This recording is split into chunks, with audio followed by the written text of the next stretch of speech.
Good afternoon and welcome to the New York City Council hearing on sanitation and waste management. At this time, we ask that you silence all electronic devices. At no time is anyone to approach the dais. No time. If you have any questions during the hearing, please see the Sergeant at Arms. Chair, ready to begin.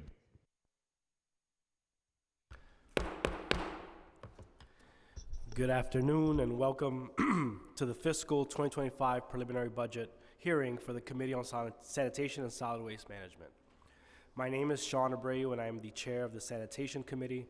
This afternoon we will discuss the department's $1.9 billion fiscal 2025 budget as presented in the preliminary financial plan and the preliminary capital commitment plan for DSNY for fiscal 2024 to 2028, which totals $1.8 billion. I would like to begin by thanking the members of the Sanitation Department for their hard work over the past year. The frontline responses of sanitation workers have been on full display throughout the year. The Sanitation Department's members are known as New York's strongest for a reason. There's no doubt about that. There's also no doubt that budget cuts to the Department of Sanitation have done real harm to the department's ability to fulfill its mission. If you walk around Upper Manhattan, you're going to see a lot of trash, litter on blocks where there are no litter baskets, mountains of trash bags, which is why the city's pursuing containerization, of which I'm a strong supporter. Trash dumped in front of homes and businesses, a lot more needs there in terms of enforcement. It's not just the trash is where it shouldn't be. We have too much trash. And in particular, we have trash bags filled with organic waste that should be in a composter. This is a big part of our rat problem, and it's an even bigger problem after we ship our trash off to landfills to rot and emit harmful greenhouse gases. For another 2 months, we have a workforce equipped to support New Yorkers to learn about composting, to collect and process compostable waste, and to distribute that compost to our street trees and parks. I'm talking, of course, about our community composting program, which many of us have come to depend on. The organizations participating in this program offer good, green jobs, and those workers have been our go-to source of information about how to compost and manage our trash appropriately. And our thanks to them for years of this work is to hand them a pink slip. It's not right. The Sanitation Department's fiscal 2025 budget totals $1.9 billion with 9,459 full-time positions. The fiscal 2025 budget as presented in the preliminary financial plan is $19.6 million less than the fiscal 2024 budget at adoption. Budget actions in the preliminary plan increased DSNY's budget by $127.5 million in fiscal 2024 and $80.7 million in fiscal 2025 when compared to the November plan. The department had 2 new needs for fiscal 2024, totaling $78 million for higher than projected PS and OTPS spending across multiple program areas.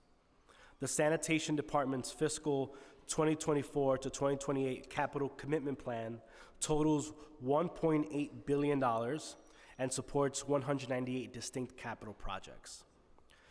The committee has held oversight hearings on various topics over the past year about the city's rat mitigation and public health and the ongoing challenges with street cleanliness in New York City, bolstering the city's ability to be prepared and clean our streets.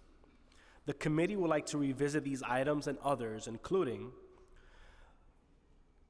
community composting, the November plan PEGs that were not restored, particularly elimination of community composting, containerization and how the cost will be determined for this program, the January PEGs, and the restorations from January as well we'll revisit, and the mayor's preliminary mayor's management report indicators.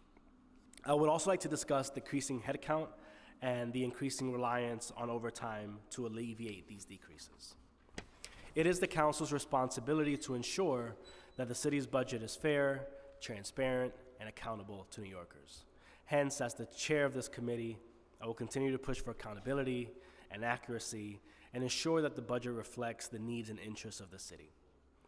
It is essential that the budget that we adopt this year is transparent, accountable, and reflective of the priorities and interests of the council and the people we represent. This hearing is a vital part of this process, and I expect that DSNY will be responsive to those questions and concerns of council members.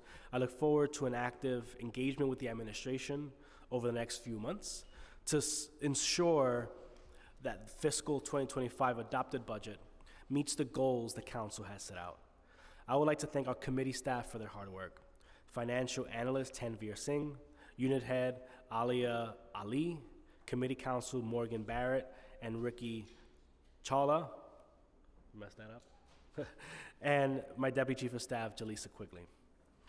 I'd also like to welcome and thank Commissioner Tisch, our sanitation workers, and the department's civilian staff for the work that they do. I'm looking forward to hearing from you, Commissioner, and the committee council will now swear you in.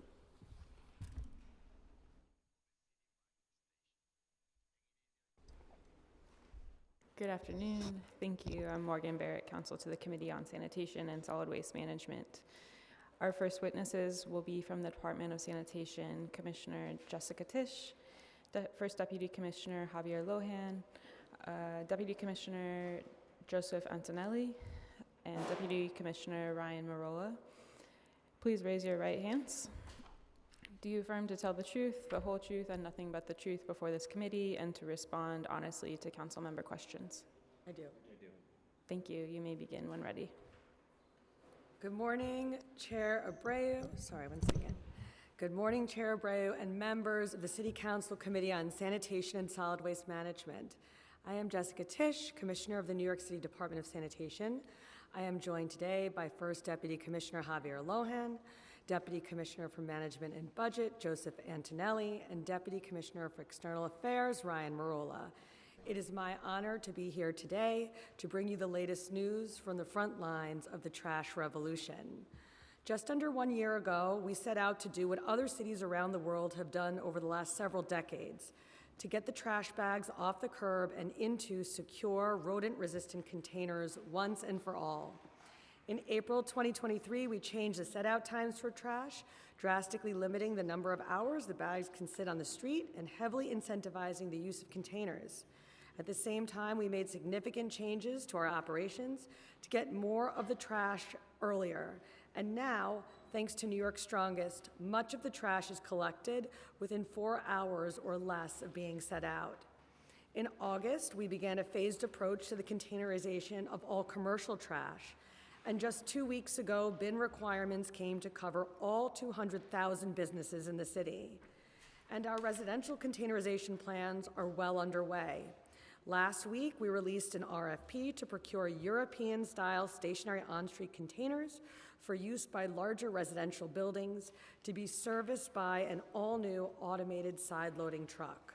This new truck, the first compliant with U.S. regulatory requirements and suitable for use in New York's dense urban streetscape, and developed 4 years faster than industry experts thought possible, is quicker and cleaner than manual collection of loose bags and far safer for our sanitation workers. A full half of sanitation worker line-of-duty injuries are sprains and strains related to the manual collection of trash bags. The strongest deserve a solution that protects their bodies just as much as every New Yorker deserves a solution that cleans their streets. Uniform Sanitation Workers Association, Local 831, has been a partner every step of the way in development and implementation of this new strategy and equipment. And I want to thank Harry Nespoli and union leadership for their thoughtfulness and support. We are building approximately a dozen of these trucks now for use in the first fully containerized district in spring, summer of 2025, right in your backyard, Mr. Chair. To containerize all of Manhattan Community Board 9, we will use the following framework developed through a detailed volumetric analysis. Buildings with 31 or more residential units will be the first in the United States to use European-style stationary on-street containers serviced by the automated side-loading truck. Unlike in many global cities, and because of our unique density, the stationary on-street containers will not be shared between buildings, but rather assigned to a specific building for use only by residents of that building. Buildings with 1 to 9 residential units will be required to put their trash in individual wheelie bins starting this fall, serviced by the traditional rear-loading sanitation truck, some of which will be equipped with mechanical tippers. And buildings with 10 to 30 residential units will be given a choice between the two containerization models.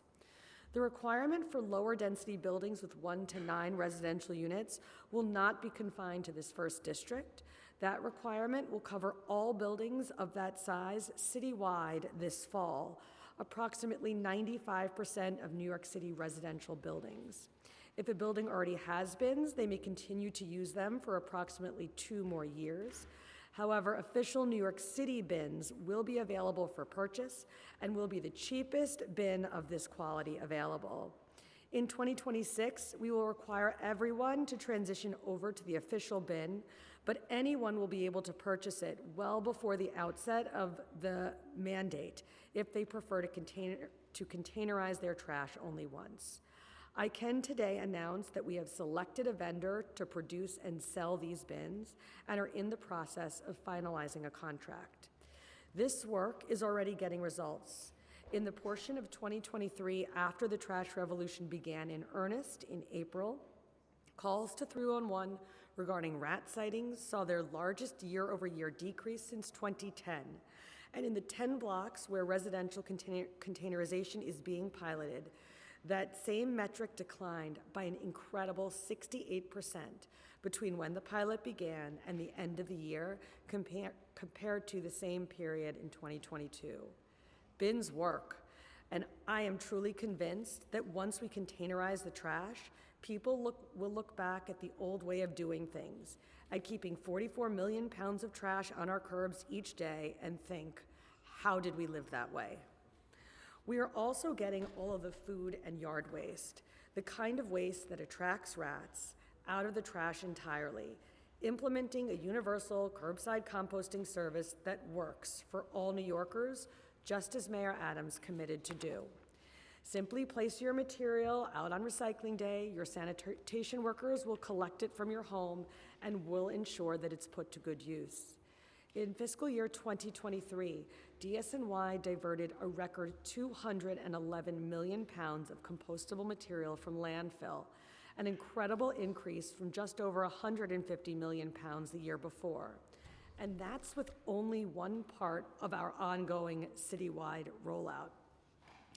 These kinds of programs not only improve the customer service, they are more efficient than smaller programs because of economies of scale. We are now collecting more compostable material with fewer truck routes than in old programs. The ease of use principle holds true for our work of nearly 400 smart composting bins across the 5 boroughs, where residents drop off compostable material 24/7 with an easy-to-use smartphone app. These bins are serviced 6 days per week and have proven to be very popular. By next week, we will also be collecting compostable material from every DOE school, giving the next generation of composters familiarity with the ease and importance of this program. Materials collected through each of these initiatives, curbside residential collection, smart bins in schools, is put to beneficial use, either through composting or through anaerobic digestion. The department produces tens of millions of pounds of finished compost every year at the Staten Island Compost Facility, where in January, Mayor Adams cut the ribbon on a major expansion that brought permitted capacity to 165 million pounds of compostable material a year and added new technology on site, creating finished compost in weeks rather than months. While the city has sufficient permitted and contracted capacity to process compostable material from a citywide program, we are currently engaged in a procurement to distribute that capacity more evenly across the region. Beneficial use and waste equity are both key to our planning. DSNY would also like to raise the issue of commercial organics separation. Local Law 146 of 2013 requires certain commercial establishments to separate their compostable material. but this law is now substantially out of date. The commercial waste zone system will improve commercial diversion, but we also urge the council to consider an update to this law that would allow DSNY to require source separation at all commercial establishments in line with our residential program. Reform of commercial organics and wraparound citywide residential services will clean our streets and our air. But cleanliness is a shared responsibility, and a department of 10,000 people cannot keep the city clean without 8.8 million New Yorkers doing their part. While DSNY will never enforce for its own sake, we are not afraid to do what needs to be done to keep the streets clean. Our enforcement of general cleanliness violations, improper set-out, dirty area, failure to clean 18 inches into the street, the kind of things that you all see each day and that your constituents are concerned about, has increased significantly.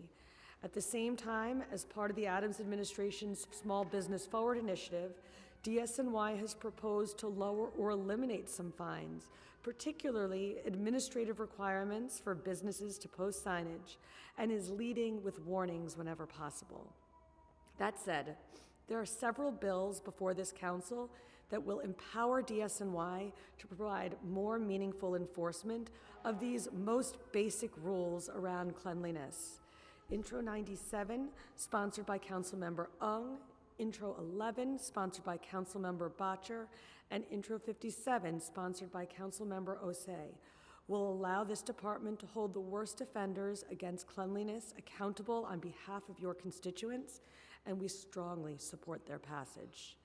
And we continue to pioneer new strategies to address New Yorkers' concerns faster and more efficiently.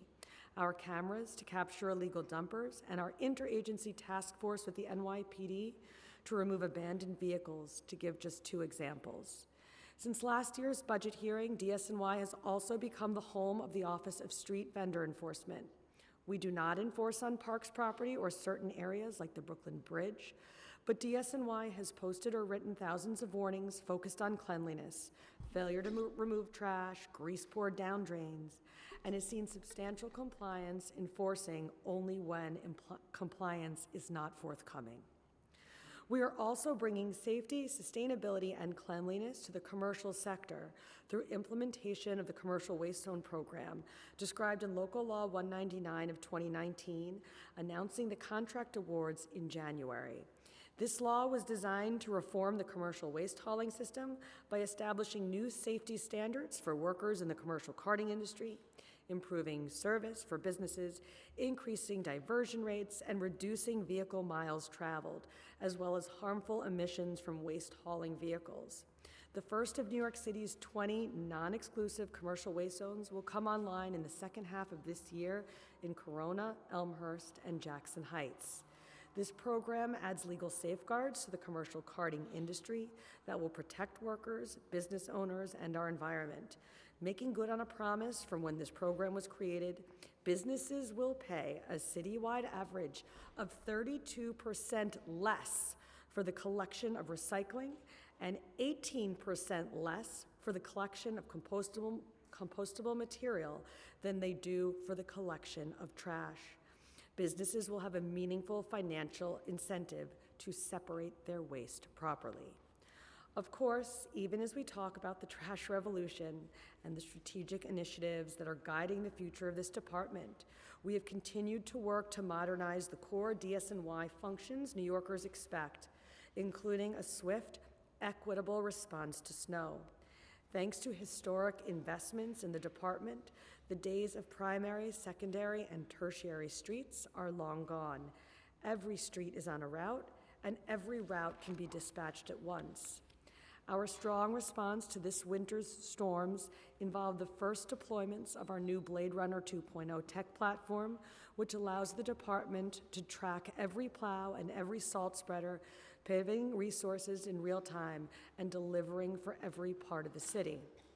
But no technology, no matter how innovative, will ever be a replacement for the real heroes of New York City winters, the sanitation workers. Thousands of sanitation workers work 12-hour shifts for weeks to get the job done. Incredibly, it almost seems like they catch the snow before it falls. This tidal wave of change occurring at DSNY is coming amid an extremely challenging fiscal climate. While Mayor Adams was able to announce that thanks to sound management, there will not be a need for an April round of PEGs, DSNY did find savings in order to meet this crisis. We were gratified and relieved that litter basket funding has been restored, and we continue to replace the old mesh baskets, which give the rats direct access to the trash, with the new litter basket of the future, which is larger, easier to service, and harder to misuse. This is an example of how our strategic initiatives are able to continue through this difficult time. Another is the ongoing rollout of the largest, easiest curbside composting program ever, despite the necessary elimination of city funding for community composting, although I was glad to hear that private philanthropy has stepped in to keep this program running. Our core commitments to cleanliness, timely collection, and snow removal are unwavering. The preliminary budget includes $1.998 billion in expense funds in fiscal year 2024 and $1.88 billion in fiscal year 2025, reflecting increases of $96.7 million and $20.7 million respectively from the budget adopted last June. The fiscal year 2025 budget includes $1.13 billion for personal services to support a total budgeted headcount of 9,459 full-time positions, including 7,832 uniform positions and 1,627 civilian positions, and $756.5 million for other than personal services, or OTPS. DSNY's fiscal year 2025 preliminary budget includes $3.36 billion in capital funding in the 10-year plan, $1.18 billion of which is for garages and facilities, $2.1 billion for equipment, $64.9 million for IT, and $49.2 million for solid waste management infrastructure. The capital budget includes funding for several major facilities projects, including $487 million in funding for the construction of a new garage for Bronx Districts 9, 10, and 11 with demolition, $283 million in additional funding for the construction of a new garage for Queens District 1 with work slated to begin next year, upgrades to the facility that serves as the home for the Bronx District 12 garage, which has an overall budget of $55.5 million and will begin construction next year, and the $20 million finishing touches of the $213 million build-out for the brand-new home for Staten Island District 3, which is slated to be completed next spring. Despite deep fiscal challenges, 10,000 members of the New York City Department of Sanitation are working hard every day to provide New Yorkers with a higher level of service than ever before, to tackle problems, the solutions to which have eluded the city for decades, and to run with the opportunities that Mayor Adams has given us. It is an honor to lead the strongest in these efforts. Thank you for the opportunity to testify today about the work underway on our streets, and my staff and I look forward to your questions. That was the abbreviated version of my testimony. You have longer testimonies submitted. Thank you so much, Commissioner, for your testimony. I would like to recognize some of my colleagues who are here, Council Members Marte, Schwang, Carr, Yeager, Vernikoff, and Ressler, and Julie Menon on Zoom, as well as Councilmember Gennaro. So I'm going to go right into it, Commissioner. Do you support bringing back community composting?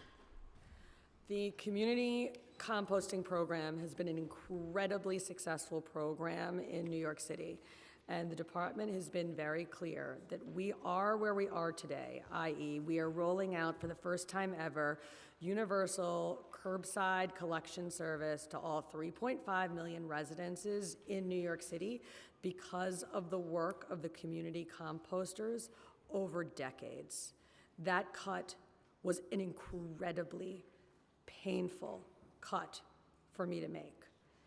It was a $3 million cut out of a total cut for the department of $60 million.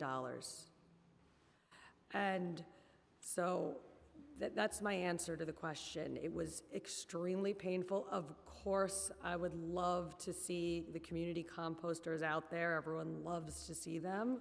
But it was a necessary cut at the time it was made, given the fiscal circumstances that the mayor and the budget director described. And my hope is that we will see better fiscal times and we will be able to support community composting. Thank you. It's certainly my hope. Actually, I think I'm past hope. I think I want certainty at this point. But, you know, it seems like there was $3 billion that was not recognized by the administration, and that we are in a different fiscal climate. And it is my hope that OMB really gives our community composters the certainty that they will have these resources between now and really into the permanent future, because we at the council see it as this is a natural, integral role for community composters as part of the DSNY operations. Just for the sake of, if we were to get to the position where there would be an agreement on community composting, one question that I have is, if we were to bring it back, and this is speculative, right? Because we have to make sure that we get that. There's going to be a gap where a lot of like Grow NYC workers, for instance, at what point will, if it is done, how fast will there be a new RFP issued for the new community composters, and when would those decisions be made? So if funding is restored as part of the adopted budget or whatever budget, we strategically did not end the contracts with the community composters. Meaning, when we took this cut, we could have said, oh, the funding is gone, contract terminated, over. And then we would have had to go through this long, very painful RFP process if the funding was ever restored. And we would have had to take back a lot of the equipment that contract funded. Because we did not terminate the contracts, we did not have to take back the equipment. The community composters still have access to, and I believe use that equipment day to day. And it makes bringing community composting back online much easier. And so you can extend it? No, the contracts are still in place. There are multiple contracts. There is one contract that expires on June 30th that does not have any more renewals in it. So which is that one? I can't renew it. It's the Grow NYC contract. Right. And so if funding was restored, we'd have to think about how to do another RFP for that one in particular and chart a course for how to proceed. So that's the one, Grow NYC is the one I'm concerned about, because their contract is expiring at the end of June. And June 30th, yep. June 30th. And, you know, that moment, you know, that gap, assuming the funding is restored, which we're going to fight to make sure that happens, you know, that gap is something that really concerns me. But will you have an estimate on when the RFP would be issued thereafter, and how fast those are? And I know that RFPs are competitively bid, but to what extent do you know you have a decision? When would a decision be made on who would get selected? So what I would say is I have worked in city government for 17 years now, I think. And a lot of my career has been spent with the administrative processes of government, which includes contracting.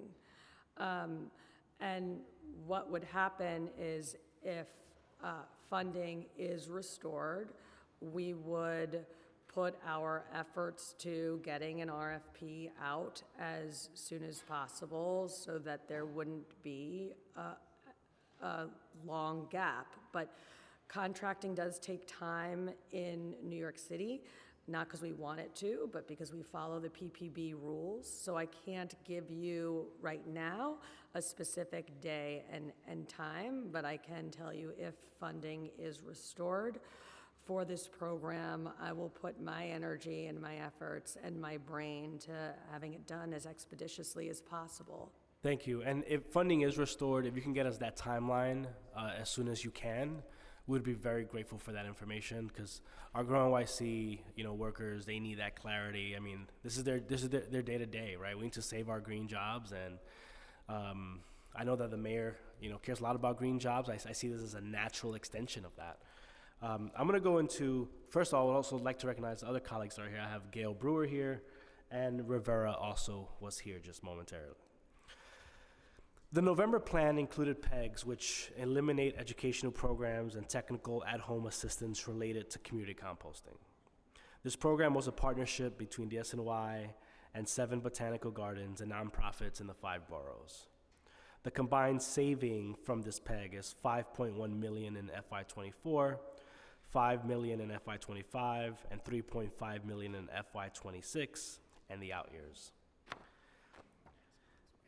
This, you may have answered part of this, perhaps not. Has funding for community composting been completely eliminated? Yes. If so, what does the department have as an alternative to working with these nonprofits?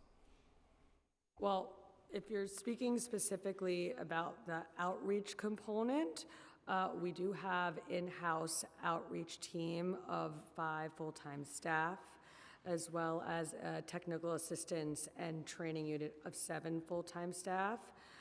And we stand ready to provide assistance to anyone when it comes to the largest, easiest to use curbside composting program ever.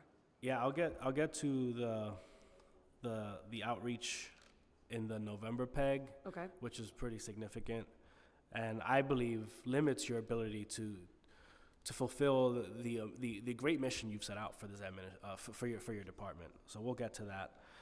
Has the SNY conducted a cost-benefit analysis comparing the efficiency and effectiveness of the curbside organics program to the community composting program, taking into effect factors such as participation rates, waste diversion rates, and overall community impact?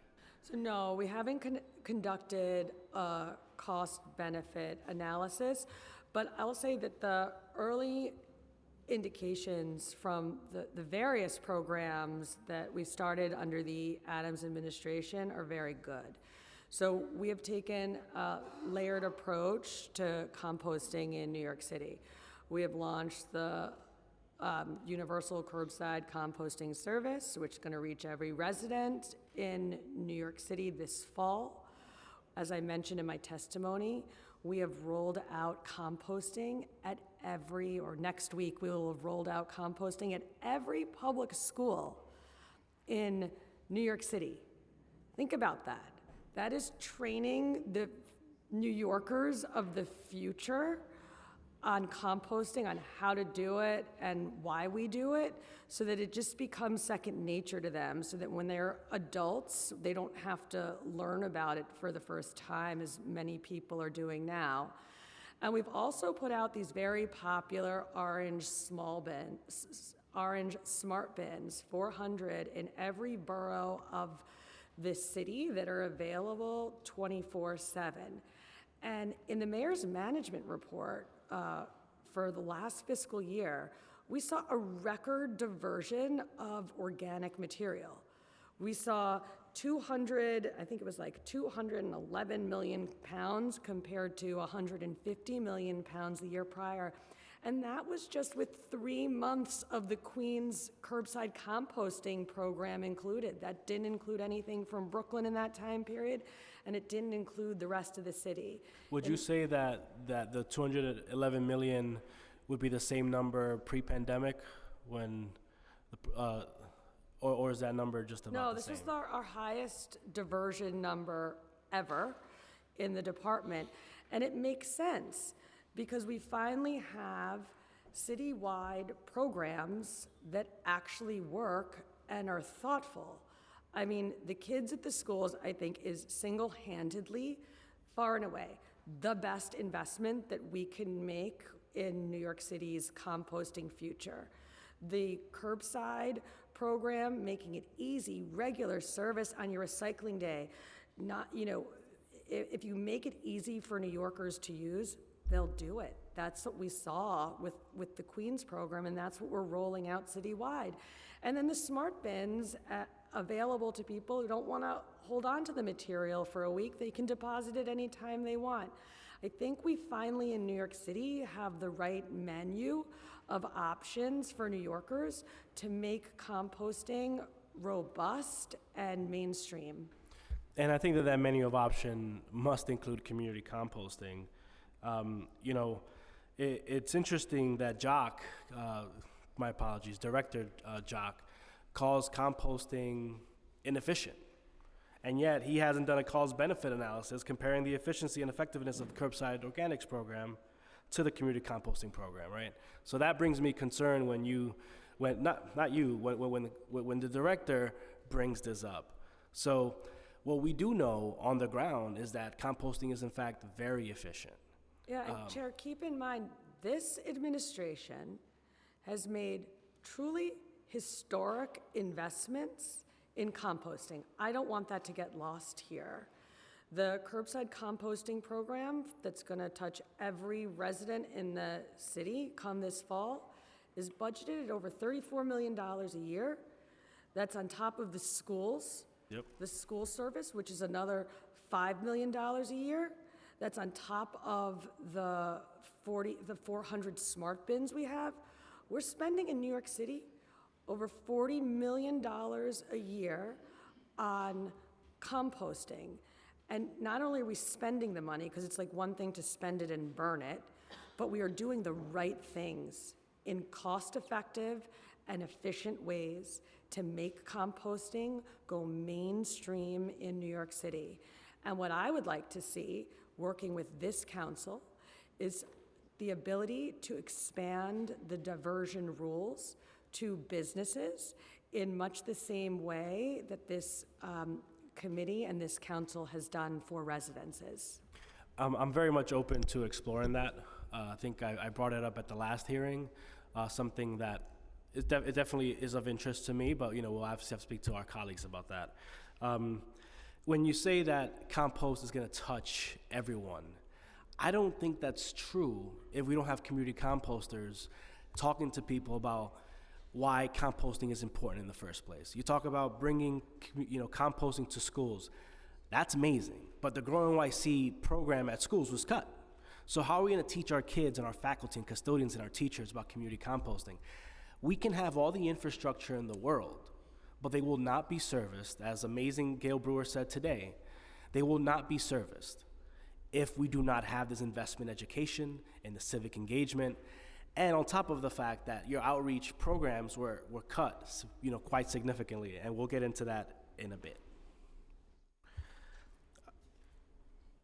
What financial support, if any, will be provided to botanical gardens and nonprofits that have relied on funding from community composting programs, and does the SNY plan to ensure the continuity of their composting initiatives despite the budget cuts? So as of this budget, we are not budgeted to provide financial support to those organizations.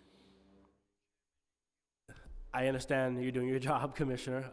That brings us concern, and we hope that we get commitments very soon on community composting.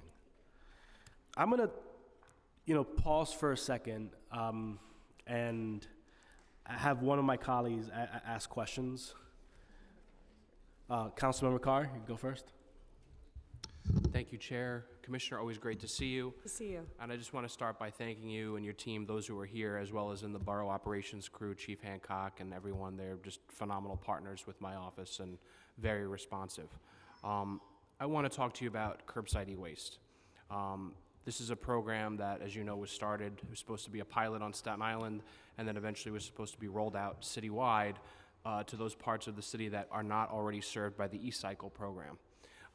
It's a program that Staten Islanders have relied upon. It helps keep electronic waste out of environmentally sensitive areas where they had been dumped previously. And it's a program that was supposed to be in the budget last fiscal year, but unfortunately, because of the difficulties we've been having financially, it is not a program that's currently available to Staten Islanders as it's supposed to be. And so I'm having a hard time answering Staten Islanders who are trying to figure out why the city can afford to stand up a curbside composting program but can't afford to maintain a program like curbside e-waste, which is less than 0.1% of the sanitation budget. So if you could just tell me if we were going to be able to commit to restoring this program either this fiscal year or in the new fiscal year coming up. So, as I mentioned in the chair's line of questioning, the budget cuts we took were deep, and many of them service impacting. It was a 5% cut to an agency whose the vast majority of our costs are fixed, right? We have long-term waste export contracts. You can't really go back in and change them. We can't cut collection service. And so what happens when you have 5% cuts or a $60 million a year cut, which is what this ended up being for the Department of Sanitation, is you have to make incredibly painful choices. And so unfortunately, the community composting and your beloved e-waste program, which is more than beloved, is a very important program. As you mentioned, Staten Island residents don't have access to e-cycle, and so it was a very important option for them. Now the answer for them is safe events, the special waste disposal sites, and those aren't the most convenient of options. I know and I acknowledge that, but we were forced to make incredibly painful cuts. I understand that, but given that, as the chair referenced earlier, the financial forecasts improved from the November plan, why this wasn't something that could be folded back into the sanitation department budget, particularly because it ends up costing the city more in terms of having to do cleanups. I fund the community cleanup program through our cleanup initiative. We're constantly taking electronic waste, among other things, out of parks and dark, unlit areas where people think they can get away with dumping. Why they can't drive to Muldoon Avenue with those folks and drop them off, I don't know. But the point is that a lot of folks, these items are just sitting collecting dust in their homes. Yeah, and if budgetary circumstances allow and things are looking different when the adopted budget is finalized, it would of course be wonderful to see a restoration of the e-waste program. Well, I appreciate the answer to that, and I hope to work with you and my colleagues on the committee to see this program restored for FY25. In addition to that, you know, we have the composting site down in Travis, and I raised at the last hearing the issue of some nuisance mitigation for some of the neighborhood residents nearby in Travis. As composting expands, right, I think in the fall is when Staten Island composting curbside's supposed to start, what we could do to mitigate any kind of odors or smells that neighborhood residents experience on a recurring basis. Councilmember, you were with us. You joined myself and the mayor at the ribbon cutting for the expansion of the Staten Island compost facility, and you saw the new technology that we're using there, where the piles are now will be covered. And so we believe that that is actually going to have very positive benefits for odor issues that you had previously brought to us. Okay, I appreciate that. Listen, I think that composting is very important. I've said in the past, because the Fresh Kills landfill was an environmental disaster of unmitigated proportions, and we need to do all we can to prevent future Fresh Kills from being necessary and remove them from our landfilling waste stream. So thank you so much. Thank you, Chair. Thank you, Councilmember. Can you, Commissioner, please provide an itemized list of costs related to the brown smart bins? The brown smart bins. Yes, I can. We have about, the brown smart bins. Hold on, let me get that. Take your time. All right. We have purchased and delivered 100,861 brown bins at a cost of $4.6 million. And those are the bins associated with the rollout in Queens and Brooklyn. And what's the cost per bin? I can't divide in my mind. The cost per bin, I have the delivery. Okay, the cost per bin for the 21-gallon size is $38.50. Per bin. How does DSNY plan to address and reduce cross-contamination in its mass composting programs? And how do the mass composting programs' contamination rates compare with those observed in community composting initiatives? So as part of our composting and organics diversion contracts that we have, we require the vendors to put in place systems, generally like technology systems, to get rid of contamination. So for example, if you come with us to our Staten Island facility, you'll see a piece of equipment called the Tiger that helps us get rid of contamination. That's why we're able to allow people to deposit the compost in plastic bags, because we have systems to get rid of the plastic. Do you have rates by any chance, or Do we have what? the rates? The rates? How do the mass composting programs? No, I don't have contamination rates because it's all handled on intake. But we have some programs that the contamination rates vary program to program. So the smart bins, it's like pristine organic material.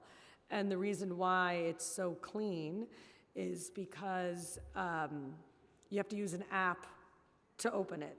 And so you really need to want to deposit just organic material as opposed to trash to use the app and use that bin. In schools, we found that when the schools are initially turned on, it's much more contaminated than once they're running for a period of several months or years, it gets less contaminated as the kids develop the muscle memory.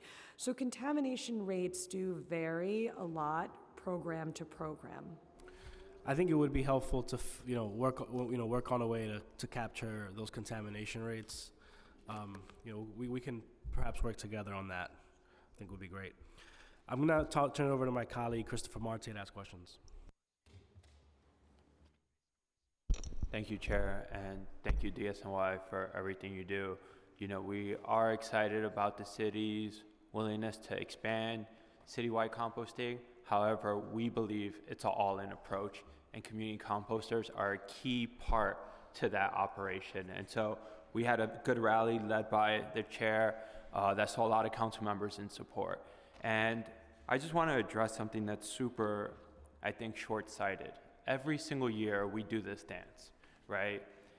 Community composting is cut, we have all these meetings, all these hearings, and then it ends up in the executive budget, right? It's a dance that we're all used to, that many of the advocates and composters are used to, but it can have unforeseen consequences. One unforeseen consequence of this dance is whether OMB is going to allow certain community compost to have access to capital funding that was already allocated to them, whether it was through ULURPs or through community agreements. And now that's in jeopardy because right now in OMB's version of the budget, a lot of these community compost aren't getting the expense funding to be able to have access to that capital funding. And so when we really look into whether we're going to cut this or refund this, we have to make sure those capital funding that were agreed to years or decades ago still hold strong regardless of whether OMB thinks composting is necessary or not necessary. And so I would love to hear your thoughts and hopefully a commitment to say that because these promises were made, they should keep their promises, especially if we want to have a true citywide composting program here in New York City. So, Council Member, as I was discussing in response to Chair Abreu's questions, the department took a $60 million a year cut to lots of programs, in particular our cleanliness programs. The community composting cut that you're talking about is 3 million of a $60 million cut. As I said, all of the cuts were painful to this department, many of them service impacting. But the mayor was clear and the budget director were clear that when that budget was put together, we were in very difficult financial circumstances and the cuts were necessary. I am not an economist. I don't know what the circumstances will be when the next budget is finalized, but these were very difficult choices that we had to make given a very difficult budgetary environment. You know, I believe we can see that, all right? It was a difficult choice at that moment, but there is long-standing commitment, capital funding to these organizations now that are in jeopardy because of this one-time cut that we all know will be restored. So if you're talking specifically about the capital piece, and I apologize if I missed that in your first question, my understanding is that City Hall is working with the council members and reviewing options for that capital funding and that capital program. But I have nothing additional to add beyond what was discussed at that recent meeting. Thank you. Thank you. Thank you. I had another question, Commissioner. Can the department please provide the council with a full breakdown of the budget and costs related to the curbside organics program, as well as the location of the budget within units of appropriations, budget, and object codes? Yeah, the annual steady state cost of the curbside program, as I mentioned, is $34 million a year. And the PS funding is primarily in unit of appropriation 102, which is Bureau of Cleaning and Collection, budget code 2000, which is Bureau of Cleaning and Collection Administration. The OTPS funds are spread amongst a few units of appropriation and budget code combinations. Unit of Appropriation 106, Executive Administration, and Budget Code 1004, General Administration, OTPS. If you could follow up with us on that, that would be great. Sure. I'm sorry, I misspoke. The steady state is $33.4 million, not $34 million. Okay. Councilmember Brewer, you have any questions? Two things. Just to start with, I mean, the zero waste kids in the schools are phenomenal. Do you honor them in any way or have some program that, in addition to whatever else you do you have some honoring of them? I've met quite a few of them, and they are adamant, fun, and young leaders. And I've met a number of them too. You're right, they are fabulous, and I'd love to work with you on a way to formally acknowledge and honor them. That sounds great. Incredible. And also, when, maybe you said this earlier, I was at another hearing, when will these gray, fabulous Commissioner Tish bins be available for? Oh, so you're speaking about the gray one. bins for the 1 to 9 unit buildings? No, was that what it is? Okay, all right. I'm sorry. I'm thinking about the trash bins on the streets. Okay, I'm so sorry. there's a few different versions of trash bins on the street. There will be trash bins, wheelie bins required for 1 to 9 unit Yes. 1 to 9 unit buildings. Yep. We are producing a standardized New York City trash bin that's going to be gray and fabulous, as you mentioned. Okay. And that will be available for sale at below market prices well before the mandate for 1 to 9 unit buildings to containerize Yep. kicks in this fall. The Okay. larger 4 cubic yard containers that will sit in the parking lane by buildings that have 31 units or more Right. will be piloted next spring, so spring of 2025 Okay. in Manhattan 9. Okay, I'm aware of that. And we are put out the RFP to purchase those European-style Okay, containers. right. And you'll deal with the teachers who are complaining about the parking, yes, next, just so you know. Uncollected dollars, I ask everybody this is not your problem, but it is the city's problem. So when I asked wonderful Jimmy Otto, Buildings Commissioner, he said it's about $1 billion at DOB that's uncollected. So what happens is they go to oath, right? They supposedly pay, but they don't. And then they go to finance, I assume. And then finance has a collection agency, blah, blah, blah. That's the scenario. But I'm just wondering, is that something that you keep track of or just finance? Because IBO did a report a few years ago, it was 2.1 billion, and it's just adding up. Yeah, It's not your fault, but it's, the city's got to do something, I think. so what Councilmember Otto said, it's the Department of Finance, it's not something that we track. Okay, so he is tracking it, just so you know. So I'll continue to try to track it, but it's something that you might want to think about, because it's a lot of money.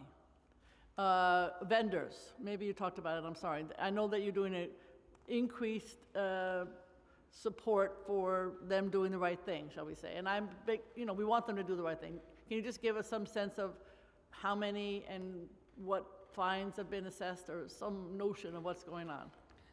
For that, I'm going to have Ryan Marola, our Deputy Commissioner, answer You your know how I question. love Ryan Marola. Thank you. I love Ryan Marola. Thank you, Commissioner. Hello, Council Member. Very happy to talk about vending enforcement here with the agency. Sure. As you know, this was something that came to the Department of Sanitation last April. Correct. At the time the Office of Street Vendor Enforcement was transferred, we had a commitment, which we realized, to have 40 uniformed members of sanitation police 40, okay. conduct citywide enforcement. Last year, in the 8 months that we had it, we had over 5,000 inspections and over 1,000 summonses and violations issued for any number of the compliance issues the Commissioner mentioned in her testimony, whether it was grease down the sewer, dirty conditions on the sidewalk, vending alongside storefronts and doors, blocking access to train stations, and yes, for unlicensed and unpermitted vending. When it comes to what we have done so far this year, we're up to almost 1,400 inspections of vending setups citywide, and we've issued nearly 500 violations at this time. Okay. We are doing this in every borough.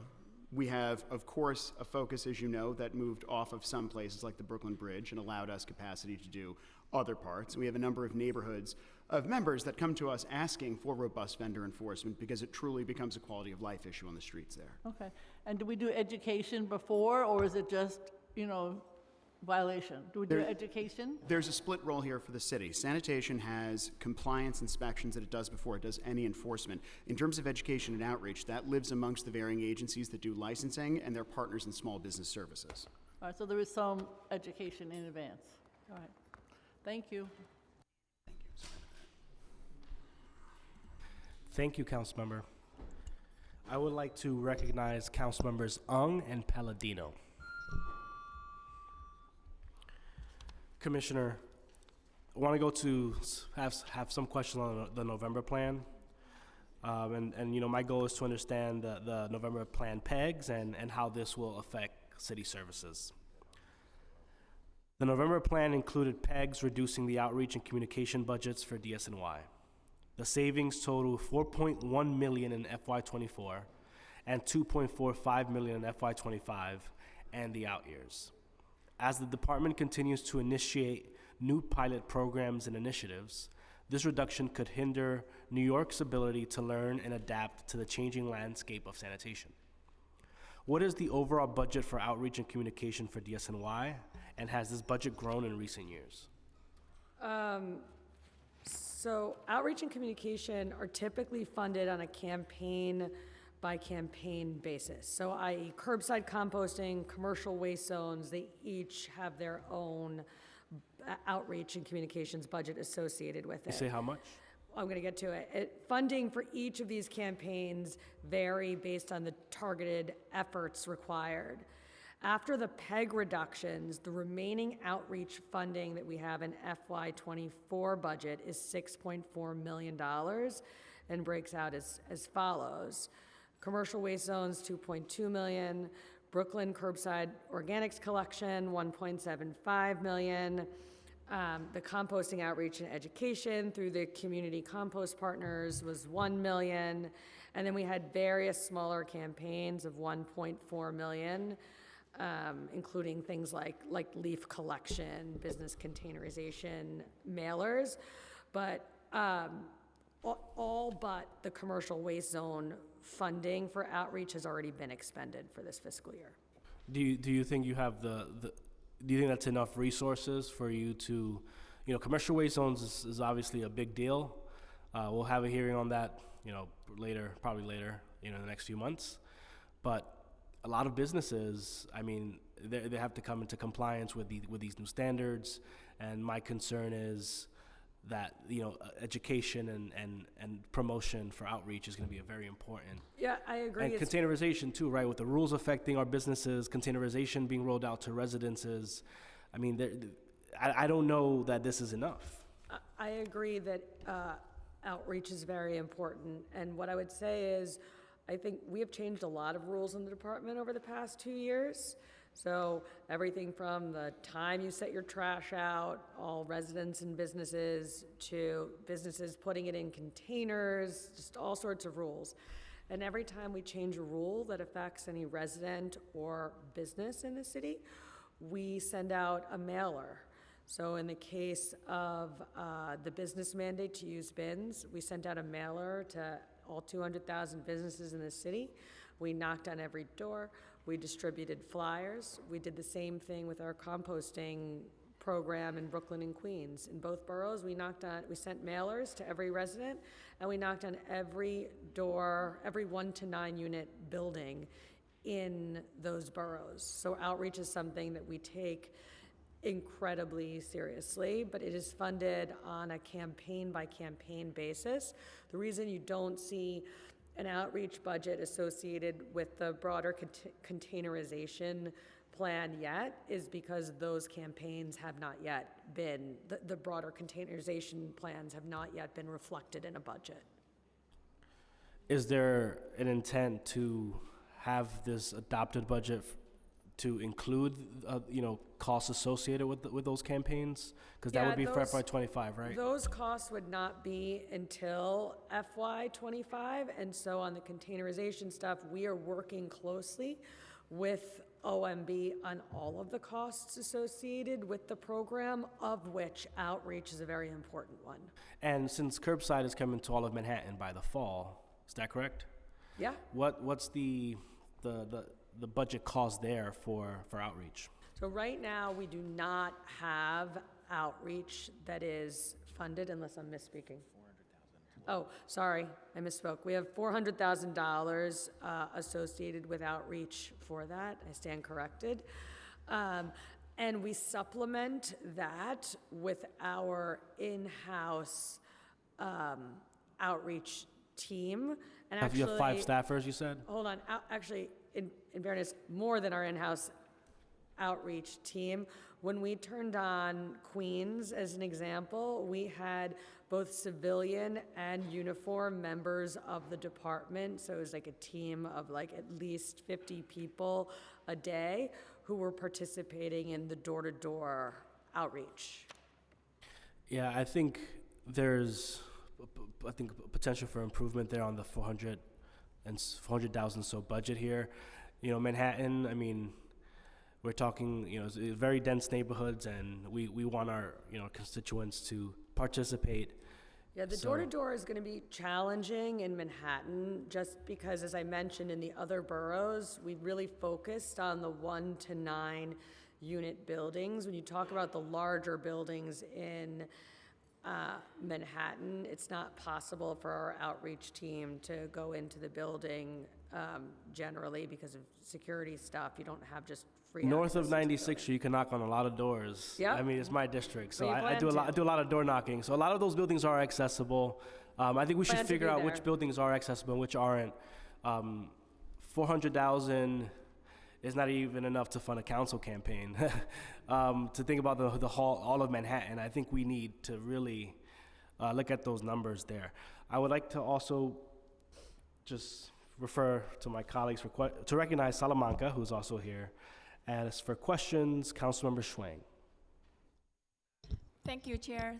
Thank you, Commissioner. And also, I want to thank you. Our Deputy Commissioner Ryan has been work a lot in my district.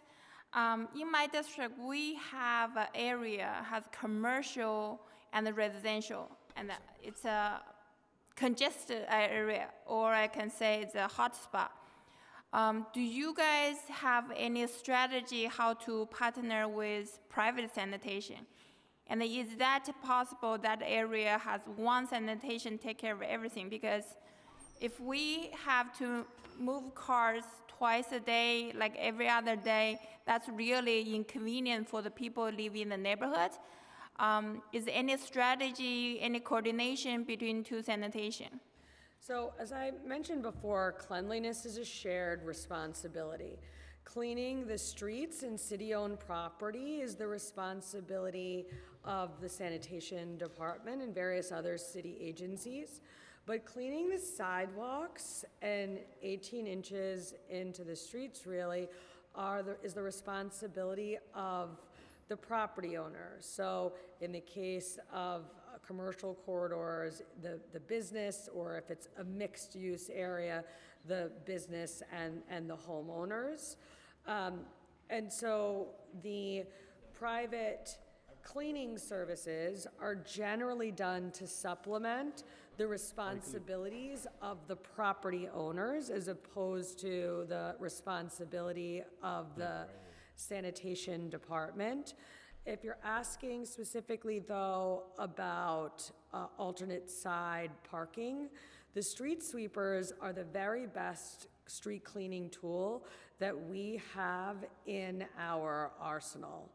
One of the tragedies of it is that people don't move their cars and they don't comply with those rules as they are supposed to.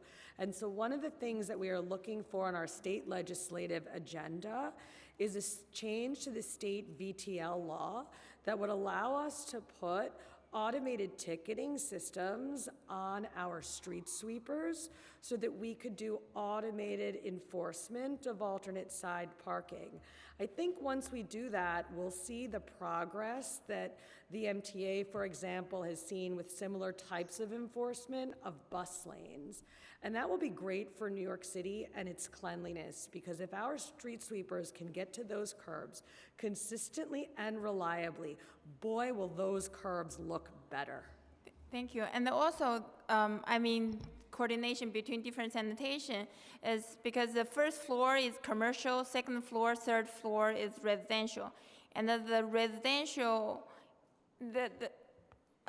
probably right now, they put the garbage everywhere.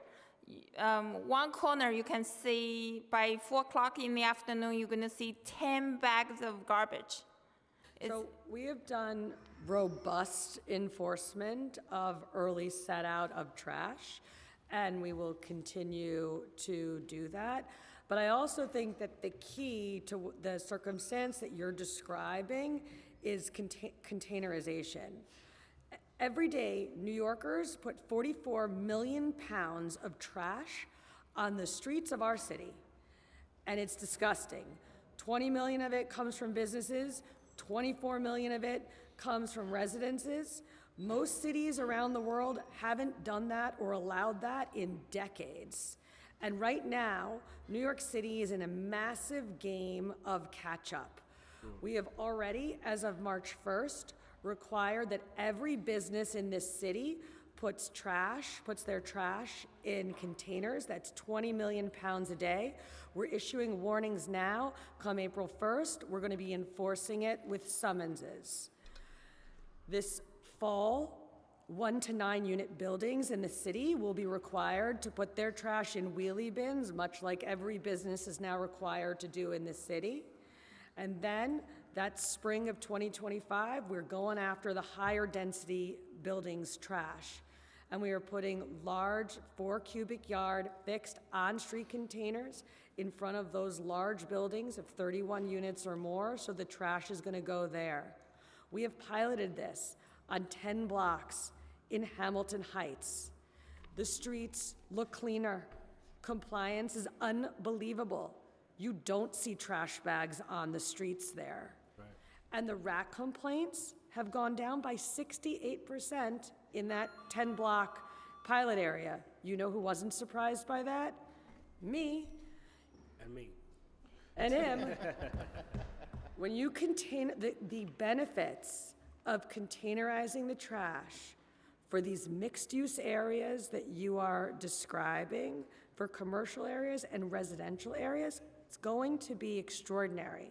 In my opinion, it is going to be the single biggest change to our streetscape in generations. and it is long overdue, but it is coming fast in New York City. I'm looking forward. Thank you. And also for the hotspot area, do you guys provide extra service or extra attention? So we have as part of the cuts that we sustained, we took $60 million worth of cuts. A lot of those cuts were to our cleaning programs. So our targeted neighborhood task force, which I think is what you're referring to, Yeah. which cleaned no man's lands, that was cut. Our PCI, our precision cleaning, was cut. Our lot cleaning unit was cut. You don't see those reductions in service levels yet because we have so many sanitation workers. But as we lose sanitation workers through attrition, you will start to see the real impact of those cuts if they are not restored. Thank you so much. I believe in New York City, everyone deserves a clean and a safe street. And That's in top of my agenda. That's the top of my agenda too. And I appreciate your questions on cleanliness because it is something that we have not spoken enough about, but it is my passion and my obsession. Thank you, Commissioner, and thank you, Chair. Thank you, council member. Going back to community, one more question on community composting. Within your testimony, it says the department was not required to find savings in the executive budget, but the department nonetheless found savings. How did the department find these savings, and why were they not used to bring back community composting? We haven't had the executive budget yet. So read this part. Yeah. So in your testimonies, it says, while Mayor Adams was able to announce that thanks to sound management, that there will not be a need for an April round of PEGs. DSNY did find savings. I can explain that. Every agency was supposed to be subject to 3 rounds of 5% cuts. We took the first 5% cut. It ended up being a $60 million cut. We spent most of this hearing talking about $3 million of that. But it was a $60 million cut. We were excused from what was supposed to be the second round of 5% cuts because the cuts that we had taken in the first round were service impacting, and there was nothing more that we were able to do. Thank you, Commissioner. Before I pass it over to my colleagues, I wanted to talk about the Get Stuff Clean programs. We have, an administration prides itself a lot on being the biggest, cleanest city in the country, but there were a lot of cuts to a lot of vital programs that I thought put the department in the right direction, from precision cleaning, from Get Stuff Clean, from lot cleaning. I mean, you name it, the JTP program. And I'm gonna go into each of these programs individually, but I mean, what impact have these cuts had on your department's core cleaning mission? They haven't had an impact yet, but if they are not restored, they will be devastating to the cleaning program. And the reason that they have not had an impact yet is because we have our highest head count of sanitation workers than we've had in 25 years, blessedly. And so we are able to, and because we have postponed until the fall the rollout of 2 boroughs for organics, we have the extra, usually several hundred sanitation workers a day that we can put on cleaning functions. If those PEGs are not restored, as those sanitation workers attrit out, and as we turn on the composting service in the fall, in our budget, we will not have the ability or the flexibility to provide the cleaning services that you're talking about. In particular, the Targeted Neighborhood Task Force, which cleans 2,000 no man's lands across every borough, every neighborhood in the city. Our supplemental basket service for litter baskets around parks. We supplement the Parks Department service. Those baskets are chronically overflowing every time the weather is nice before this service. And our bridge basket service, to say nothing of our lot cleaning unit, was completely cut. Councilmember Salamanca, you have questions? Thank you. Thank you, Mr. Chair. How are you, Commissioner? Good, thank I want you. to start by thanking you and your team for always being accessible. This relationship that we have, I really enjoy it, and I want to say thank you. I'm just going to jump around a little bit here. A few months ago, we passed the mobile car wash bill. And I know there were provisions where for 6 months, Consumer Affairs was going to do outreach, and then I guess after the 6 months, that's when sanitation will start enforcement. Do we know if our outreach has begun? I have not checked in with Ryan, have you checked in with them? Councilmember, thank you. Yeah, thank you, Commissioner. Yes, DCWP has been assembling materials, and I do believe has begun, and I'll confirm for you when that started. Okay. It's important because we spread the word throughout the community, and we got a lot of calls from those individuals that have these car washes asking questions and in terms of how the implementation was going to be rolled out.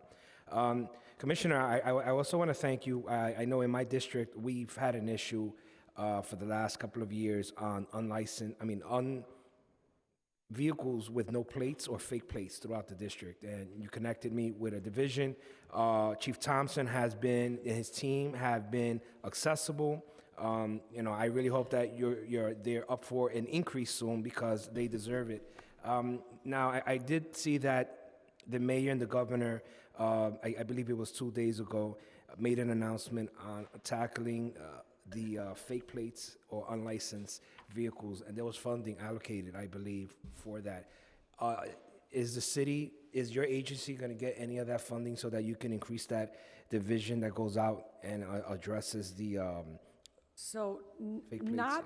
not that specific funding, but I'm so happy to be talking about abandoned vehicles because I think it's a part of restoring dignity and order to neighborhoods.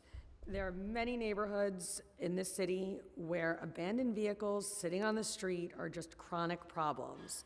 And the 311 calls when Mayor Adams took office were through the roof on it. And so what the mayor did was he created a task force. It's a combined DSNY, NYPD task force where we've paired sanitation supervisors with NYPD cops. Why that pairing in those two agencies? Because sanitation department deals with derelict vehicles of below a certain dollar value, and NYPD deals with abandoned vehicles. And when people call these vehicles into 311, they don't know what derelict is versus abandoned. They don't know who should go to respond.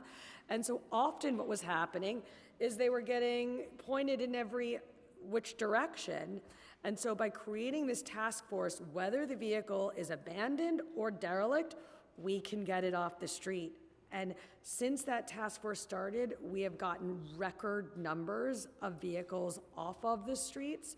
And it is because the mayor and the police commissioner have been very supportive of this partnership and this task force. So no extra funding for that, but still like an unprecedented thing, which is the dedication of many police officers and sanitation supervisors focused on abandoned and derelict vehicles.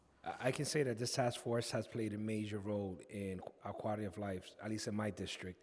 And you've given us some of our parking back, right? Because individuals are parking their vehicles with no plates as a storage area on city streets. So I really hope that during the negotiations, they can see how they increase this task force. And I encourage my colleagues to utilize them. it's helpful. Finally, my final question is, and I'm going to tell this to my colleagues as well. I'm a big supporter of funding the cameras for illegal dumping. I've done it, I believe, in the last 3 budgets. I tell my colleagues, utilize your funding. You can use your Green NYC funding for it, and at least in my district, because I have a big portion of an industrial part of the Bronx, there's a lot of illegal dumpings, a lot of blind spots, and we are catching these individuals, and they're being penalized for it. Now, something that we're having a difficulty is illegal dumping inside the New York City parks. I have many New York City parks.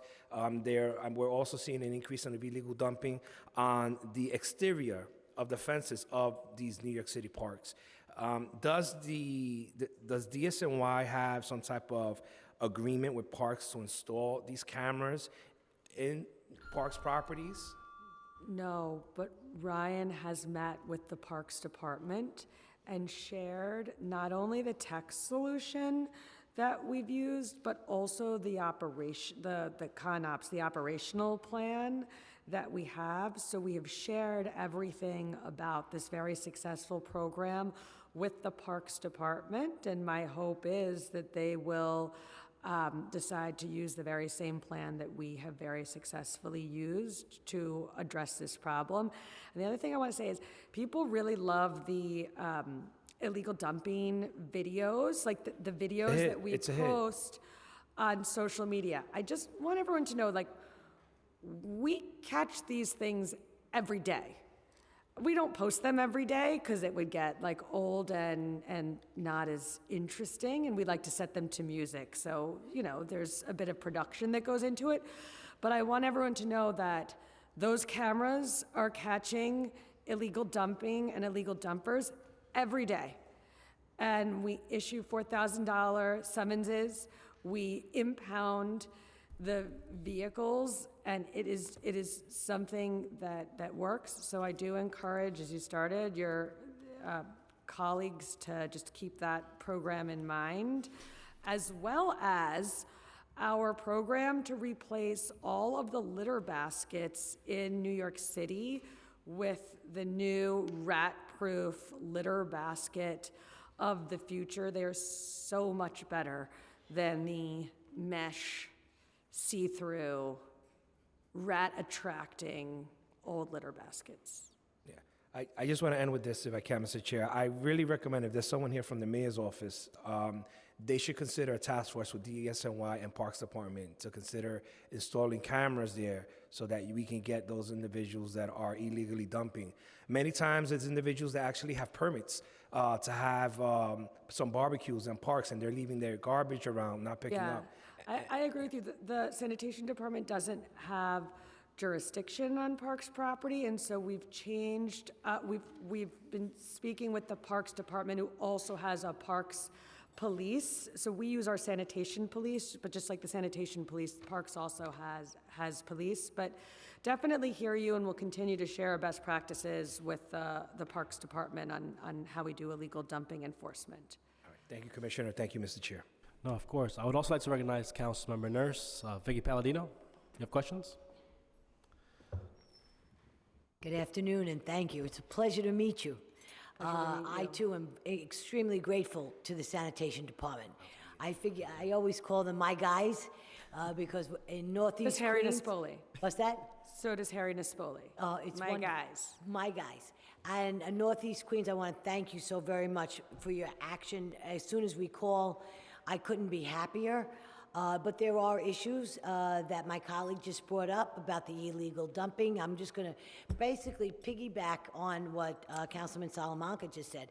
And we have issues in my district. I agree with the cameras and all of that. We have a rat problem. I'm really enthusiastic about the pails, new receptacles that are going to be issued. But we're always talking about composting. And I really like how you put yourself forward very strongly earlier when I'm late coming to the meeting, but you said a lot of very good things. And for sanitation to be cut in any way, shape, or form, when we are miles behind where we need to be, is ridiculous. Now, you brought up street cleaning. How will the outside, the restaurant, the extensions of the restaurants that are still being allowed to occupy our streets? You know, you talked about, and you're absolutely right about the street cleaners and the brooms that go out. For my district, that's extremely important.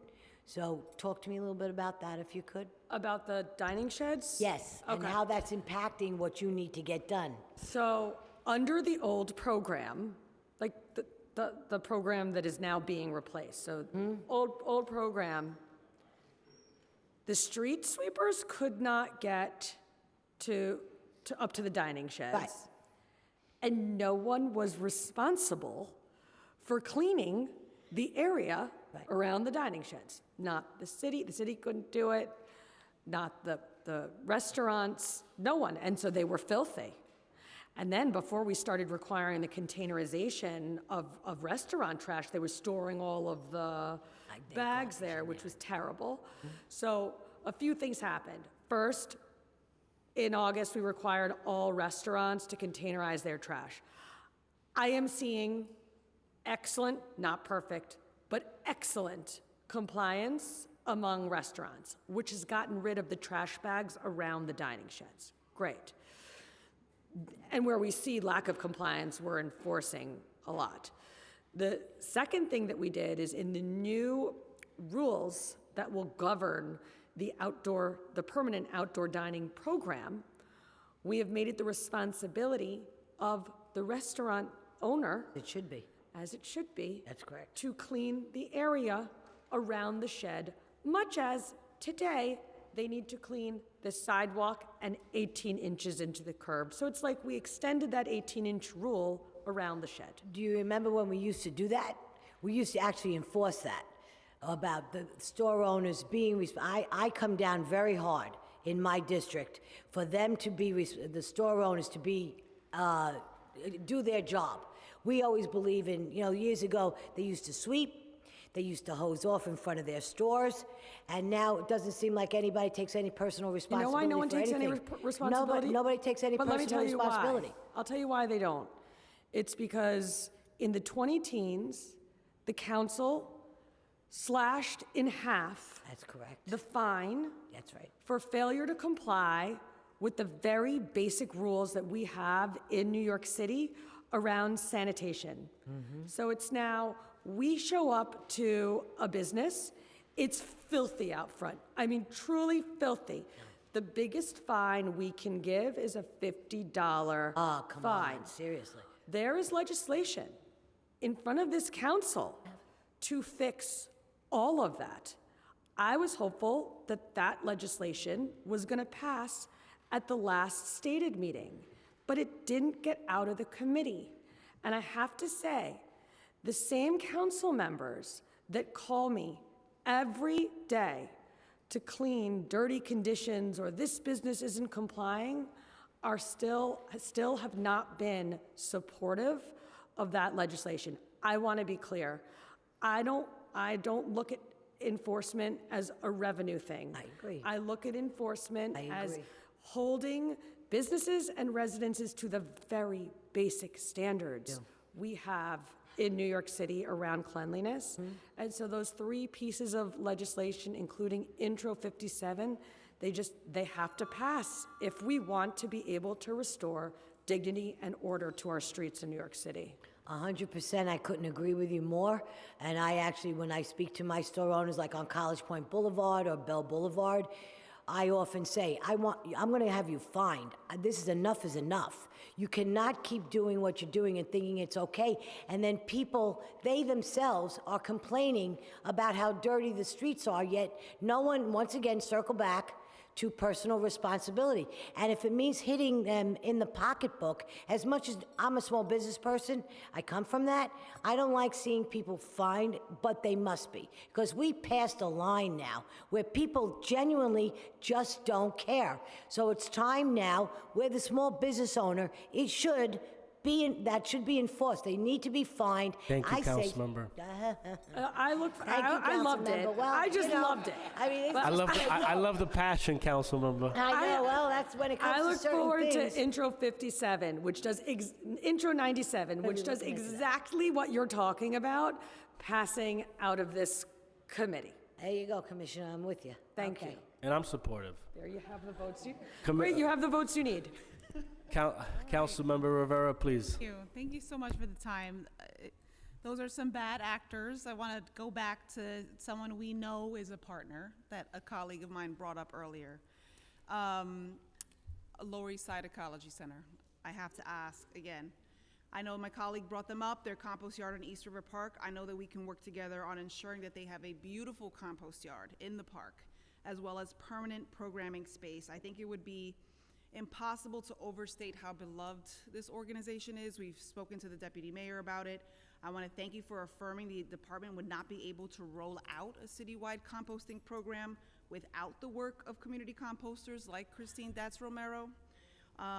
I want to ask about their temporary facility in Canarsie, since Lower East Side was asked about. This is a $2 million project that was cut from the budget with the latest cuts, but would enhance compost processing capacity, which is necessary as we increase collection. Is this something you would consider continuing with should we have the resources? So I know that you, maybe your colleagues, had meetings with, at City Hall with the deputy mayor specifically on this topic. I don't have anything additional to add beyond what was discussed at that meeting. But I know you're working with her to come up with a go-forward plan. You don't have any thoughts on whether you would consider continuing that should we have the additional resources? I know that you're working directly with my boss to come up with a go-forward plan, which is the right person to work with. And so I look forward to the outcome of those conversations and This isn't hearing the what the same- go-forward It's not plan the same is. facility, though. I'm asking about Canarsie, and that was specifically about Lower East Side. Okay, so then it's something that we will have to discuss later. I don't have an answer right here and right now. Okay. You mentioned the rat-proof litter baskets, which are exciting. Okay. Yes. They are missing on many corners in my district. I want to specifically point out 2nd and 3rd Avenue in the East 20s and 30s, some of the busiest streets and corners in Manhattan. How can we get these litter baskets back on the corners? We never took litter baskets off of the streets. We have about 23,000 litter baskets out there. So if there are litter baskets that are missing, we'll obviously want to know where they are and we can replace them. But Ryan has something to add. Member, can I ask you just a clarifying question? Yeah. We had put out some rat-proof litter baskets together, actually, last year, the Avenue new A. better bins, right? Yeah, yeah. Are And that- we need those desperately and more around Right. Tompkins. I just want to make sure those aren't what you're referring to and that you're seeing other baskets on the street that you're talking Other about. missing, the location where they're missing is 2nd Avenue and 3rd Avenue in the East 20s and 30s. It's like the Kips Bay neighborhood. Okay, we'll look into So I that. can get you Yep. specific corners, no problem, because That'd it's be- been an ongoing issue.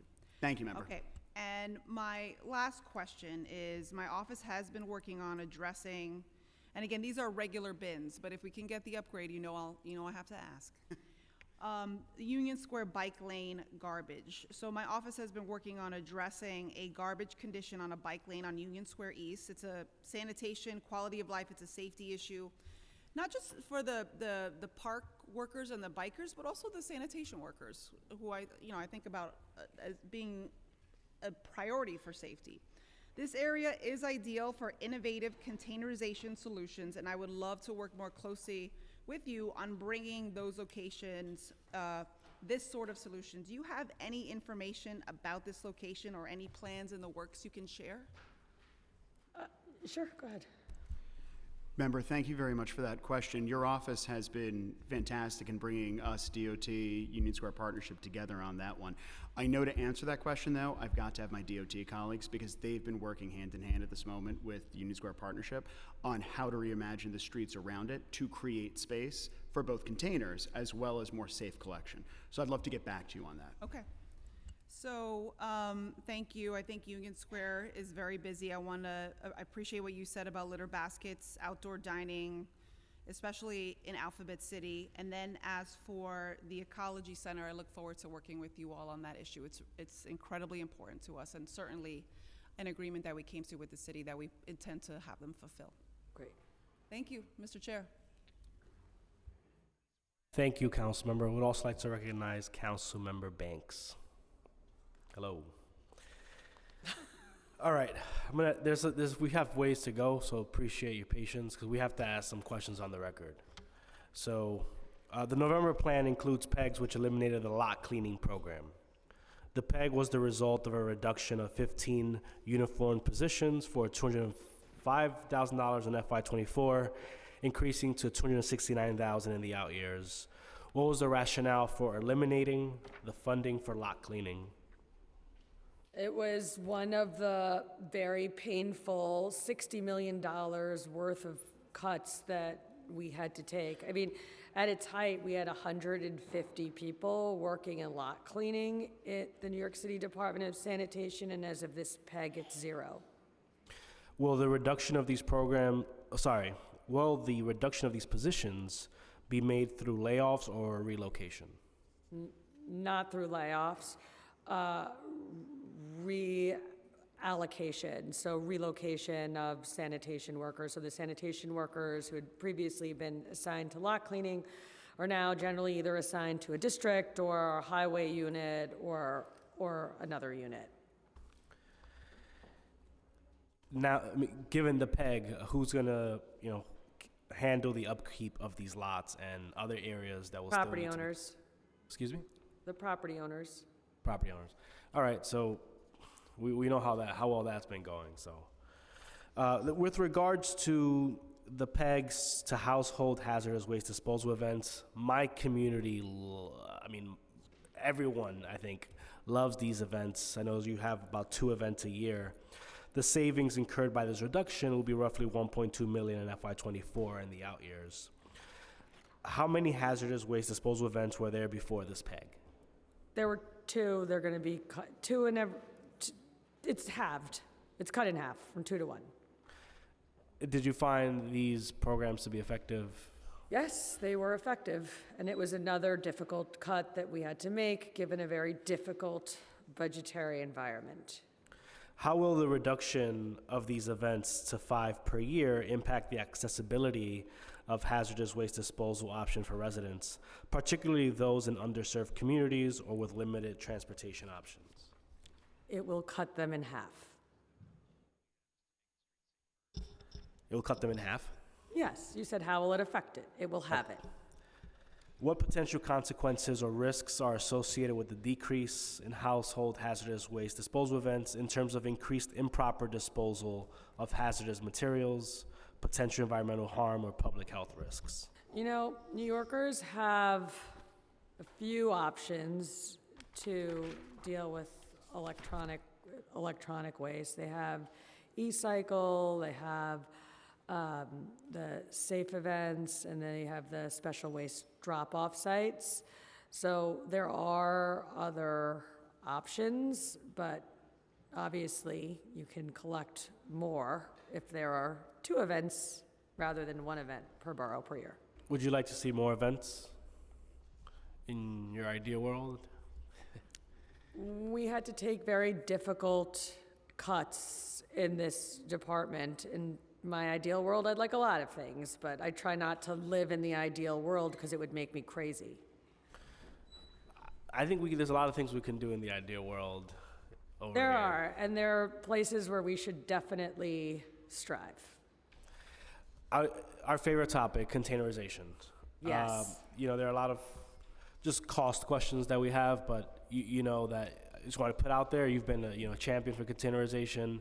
Very happy to see the pilot being announced in Manhattan 9, which encompasses over 90% of my district potentially, and we're seeing the impact. We're seeing the impact, 68% decline in rat sightings. We see it and we feel it, and we really appreciate that. In April 2023, DSNY released a study of best practices, challenges, and steps forward for the containerization of waste in New York City. This report, The Future of Trash, included several models which could alleviate the ongoing trash problem within the city. One key containerization method presented in the report was the use of wheeled shared containers. What would the cost of the standard wheeled shared container be? Well, we already rolled those wheeled containers out on the 10 blocks in your district and the 17 schools. The cost for that pilot, the 10 blocks, and the 19 schools, was $225,000 in FY23 and $600,000 in FY24. That's not the cost, though, just of the container, it's the cost of the program. Just the containers? I don't know how much the specific containers cost, but they weren't terribly expensive. Okay, and if you can please share the I will get you. cost with all of that, Yes. that would be greatly appreciated. In the report, it claims that the durability lifetime of these containers would be 3 years. How did the department arrive at this figure? We talked to a lot of other cities that are doing this. Like, as I've said many times, we are not going to be the first city to containerize our trash in the world. We're going to be one of the last. Right. And so we have reached out to sanitation departments in other cities worldwide, as well as manufacturers of these containers are largely based in Europe, but not exclusively. And that was the general consensus that we got. Oh, I have the cost of the containers. I was looking on the wrong page. Oh, no, you're fine. It was 500 bins. Is this the right one, Joe? 500 bins, 1.4 million. What was the last figure? 500 bins, 1.4 million. All right, thank you. One of the main supporting arguments for implementing a wheeled container system was the ease with which it could be utilized with the current fleet of trucks. The report mentioned that this could be realized with retrofitting. Can you please explain what retrofitting would be necessary? Yeah, we for the large buildings, the buildings of 31 units or more, there are two options to containerize trash. They both involve large 4 cubic yard containers. So the options are 4 cubic yard containers on wheels or 4 cubic yard containers not on wheels. We piloted the 4 cubic yard containers on wheels because you can roll that container up to the back of a normal sanitation truck that's slightly retrofitted with a tipper, put that big container on a tipper, and tip it into the back of the truck. That's not the go-forward strategy for New York City, because I think having hundreds of thousands of 4 cubic yard containers on wheels in the city is a terrible idea for safety reasons, for many reasons. So the go-forward model involves the 4 cubic yard containers not having wheels, and instead of using the retrofitted truck, we would use a special side-loading truck that we have developed, much like what is used in Europe, where the truck lifts the container and dumps it. The main alternative to wheeled containers are the stationary containers. Yes. These are generally more durable and have larger capacities. What would the cost of a standard share container be? The cost of the truck, because we developed our first truck, was like just over $500,000. For one truck? For one truck. It's maybe like 10% more expensive than our existing sanitation truck, but the like $550,000, I'm not convinced that that's going to be the go-forward price. That included like the R&D that was required to develop the first U.S. dense urban environment automated side-loading truck. And there was an RFP that was just issued, right? We did. On these trucks. Well, no, we just issued an RFP to buy the containers, which is so exciting. That RFP focuses, in its first instance, on the containers for Manhattan 9, but gives us the ability to buy the containers citywide when that pilot goes well in Manhattan 9. And so it basically is handling all of the contracting and administrative processes associated with rolling out high-density containerization citywide. And is there any way to anticipate what that cost will be? No. Because it's subject Well, to bidding, right? I have a guess, but I can't say it because I don't want to ruin the RFP process. The stationary containers would require a new fleet of automatic side loaders, ASLs. Yes. What would be the cost of building and acquiring a truck with an ASL? You just said $500K, right? Am I right?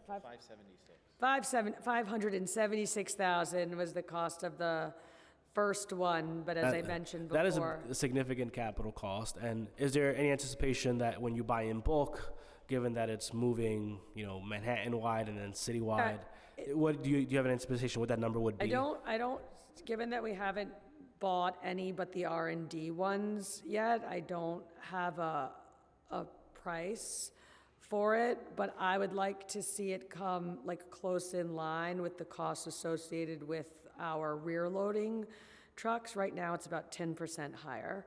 But just for context, the past 2 years, we've spent $500 million on sanitation trucks and completely upgrading and overhauling our fleet, and boy, did it need it. The city didn't buy any new sanitation trucks or place any orders for sanitation trucks during the pandemic. So when Mayor Adams showed up, the average life of our fleet was very high. And so with these unprecedented level of purchasing of sanitation trucks, we are bringing that average life of the fleet down. If the council were to switch over, if the department were to switch over the different trucks due to containerization, what would happen with the existing fleet? Oh, so we're not going to get rid of the existing fleet entirely, which is great. As I mentioned, there's 3 different models based on the size of the building. The 1 to 9 unit buildings will still be serviced by our normal rear loading sanitation trucks. The new ones of those that we buy are going to have tippers on the back so that when all the 1 to 9 unit buildings place their trash out in our standardized New York City bin, the sanitation worker, if their back is hurting, not feeling like lifting that day, can put the container on the tipper and tip it rather than throwing individual bags. And that'll be an option available to them. But we'll still be using the rear loaders for the 1 to 9 unit buildings, as well as any of the 10 to 30 unit buildings that decide to put their trash out in wheelie bins as opposed to opting to use the stationary on-street container. Do you think there would be an excess And of also, Joe just whispered to me, recycling citywide. We are not planning to containerize either recycling stream because it's put out once a week. So the rear loaders will still be used for recycling as well. If the old trucks could potentially be retrofitted with this new technology, what would be the potential cost savings like? There's no cost savings. By the time we buy enough automated side loaders to do automated side loading citywide, the side loaders will just replace some of the aging out rear loaders. So it's not extra cost. Thank you. Councilmember Banks, you have questions? Thank you, Mr. Chair, and good afternoon to the Commissioner and to her team. This is pertaining to the January restorations. The November plan includes PEGs reducing the litter basket collection in 5 boroughs, and the mayor recently announced that this PEG will be reversed, and litter baskets will be returning to the city. The reversal of the PEG includes the restoration of 9,000 litter baskets in the city. Could the department break down approximately where these basket reductions were to take place? Blessedly, no, because the basket reductions never happened. Okay. Meaning that peg was reversed before the baskets came off of the street, which spared some years of my life, hopefully. Thank you. The November plan also includes PEGS eliminating a job training program in the sanitation department. The savings included, the savings incurred from the elimination of this program was about $1,085 million in fiscal year 2024, increasing to about 1.1 million to the outer years. The mayor recently announced that this program was to be restored in the preliminary budget. I want to know, can you provide a description of the work that the individuals in the JTP program do? Yes, they provide various cleaning functions. So we have two general categories. We have indoor and outdoor. The indoor JTPs provide cleaning services inside of our facilities, and the outdoor JTPs provide cleaning services in the community. And who's eligible for this particular program? So the JTP program is actually an HRA grant diversion program. The DSNY JTP pool is generated from our sister agency, HRA. I know that I don't want to speak for HRA, but I know that there are certain requirements. They must not be currently working, must be receiving public assistance, and be either the head of household or the payee on their income taxes.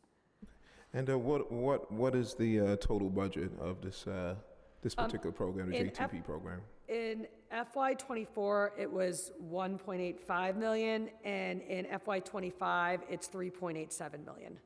And how many slots are being restored? 195. Okay. And is this the full amount of slots that were eliminated Yes. in the previous peg? Excellent. Will this program still be managed by HRA? Yes. Excellent. And if so, why is the program, sorry about that. If so, why is this program in the sanitation's budget? Yeah, the program is funded through an intra-city agreement with HRA, and the participants are hired and paid by DSNY. Okay. And with the elimination of the lot cleaning program, can we expect that individuals from the JTP program will be tasked with a lot of cleaning? You know, there were cuts to a lot of cleaning programs, so the work of the JTPs is going to be as important than ever. I don't think for safety reasons they can be assigned specifically to lot cleaning, but they will be working to clean up our communities where cleaning is necessary. Thank you, Commissioner, and Yeah. thank you, Chair. Appreciate it. Thank you, Councilmember. Thank you. Good afternoon, Commissioner. Good afternoon. I just want to also underscore my support in being upset about the cuts to some of the non-traditional areas of cleaning, the targeted task force. I forget, my brain's dying today, but the places where you clean that are not the streets Targeted where the neighborhood trash task is. force. Yes. That's been really helpful in my district around the North Conduit Boulevard, where no agency seems to claim it, and around the Jackie Robinson. So I really hope the updated budget can reflect that. And then I just wanted to share that I want to thank Councilmember Ung. I know she had to leave, but I feel like she has really done a lot to try to find consensus with her bill. I think it was really harsh, the first version of it, and I think she's done a lot to get us to a better place. And I think it still has the intended effect of creating stronger consequences without necessarily crushing some of our small businesses. So I just had a couple of questions. One was on the solid waste management plan. I don't know if it was brought up. I know in the November plan, you had to cancel the contract with the consultant. So just wondering if you're confident that you all are going to be able to meet the requirements for that. I am. Okay. And how are you planning to meet those requirements? Oh, we're entirely on pace to complete the solid waste management plan on time. There are two different phases of it. The first half of it, which we are finishing up right now, is going over current conditions. And so we're finishing that up on time. The second piece will be the analysis of like the proposed new programs. And I expect that the funding need associated with completing that important mandatory plan will be reflected in an upcoming budget. How much does it cost to finish out the work that you need? You know, we looked at it, and it is substantially less than what was initially budgeted, but we won't have a precise answer until that work is contracted out. Okay, great. Thank you for that. And then I'm excited to see the first zone roll out for The what? the first zone, the first commercial waste zone. I saw that in your testimony. It's going to roll out in Queens, in a particularly very diverse area. Yes. So I'm just curious, and I know you also had a peg to your outreach and communications budget last year. I think it was $6 million.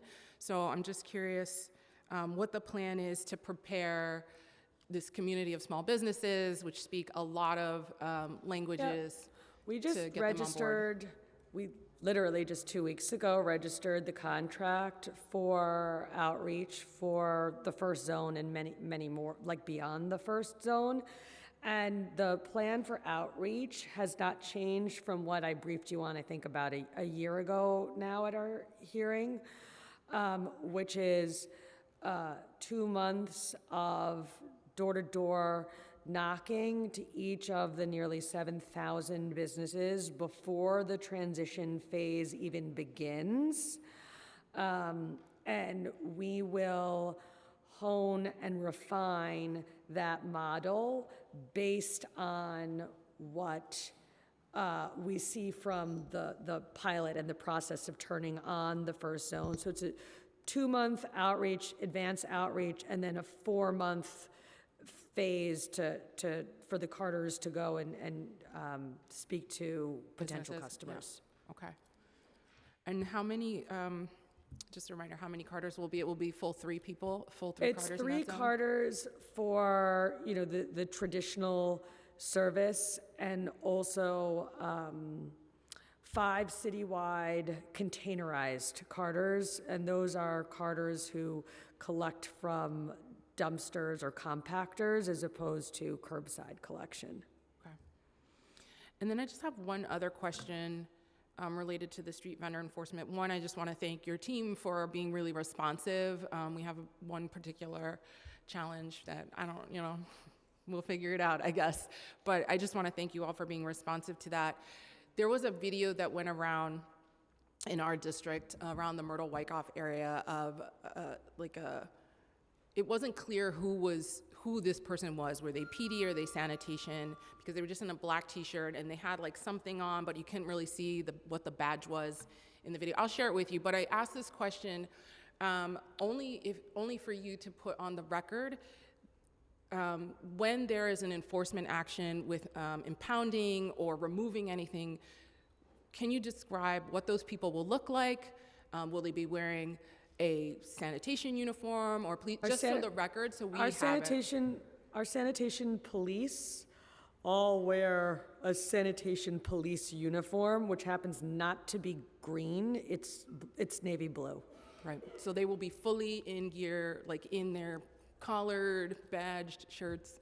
Yes. Okay. That is my understanding, and I will check with our chief of enforcement to make sure that there aren't other circumstances that would require plain clothes, and correct the record if I need to, but that is my And if understanding PD now. does any type of enforcement action, do they inform you all after the fact? No, the police department doesn't have to inform us of their enforcement actions. Okay, I'm just asking because when that video went around, it was very unclear who it was. We asked our inspector. She was like, she wasn't Ryan sure if has it was something you to add. guys, so. Member, I appreciate that, and one of the things that I do for the department is stay in close contact with the Street Vendor Project. They have routinely sent me videos to ask clarifying questions about, is this NYPD, is this sanitation police, is it somebody else? I'm always happy to take a look at it, and I'm always happy to receive those from the advocates so that that line of communication's open, but as the commissioner said, we expect our sanitation police to be in the full sanitation police uniform, and PD does their own operations within their precincts. Okay, I appreciate that. I just wanted to have that reiterated publicly for advocates who are concerned. My questions. All right. Thank you, Chair. No, of course. Thank you, Councilmember.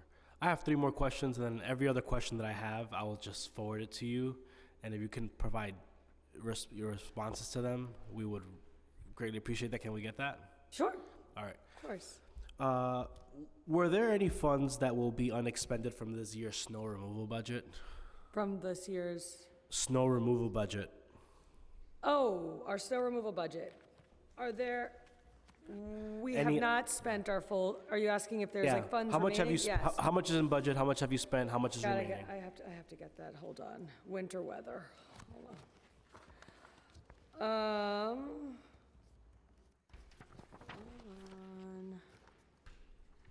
Is this the updated?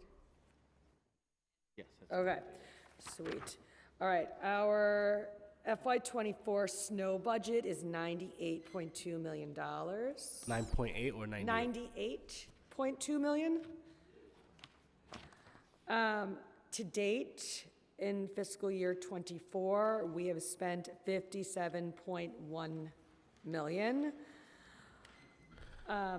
I think want we can everyone to fu- keep in mind, though, We before can that sounds fund crazy. community I wanna wait. composting times 6 times there. Hold on. Maybe 7, maybe 8 or 9. Hold on. What'd you say? I'm saying we can fund community composting with the difference just right there. Hold on. I want, before, just to make very clear, I want to make very clear on the record, since we're talking about snow, that the $57.1 million that was spent, most of it is, a lot of it is fixed costs, meaning getting the plows for the trucks and buying the calcium chloride and all of the salt. So it's not all we didn't spend $57.1 million on overtime plowing snow for 2 storms. I just want to be clear about that. Okay. I don't think it's pretty nice outside today. I don't think it's gonna be snowing much from here to the end of the year. My second question is precision cleaning. I know this is something that was an FY23 budget, but it didn't make it for FY24. Is this something that you would like to see return? As I mentioned, we took $60 million worth of cuts to the agency. The vast majority of them were around our cleaning programs. Precision cleaning was one of those things that was cut. We had to make very difficult choices given the very difficult budget situation that we were in.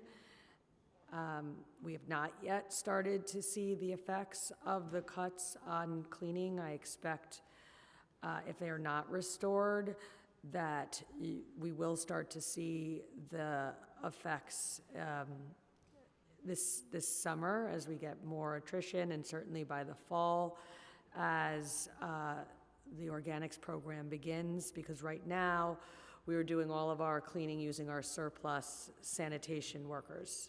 And do you by any chance have the cost of what it was in FY23, the precision cleaning program? And if you don't have it, you can send it over. Joe, do you have the FY23?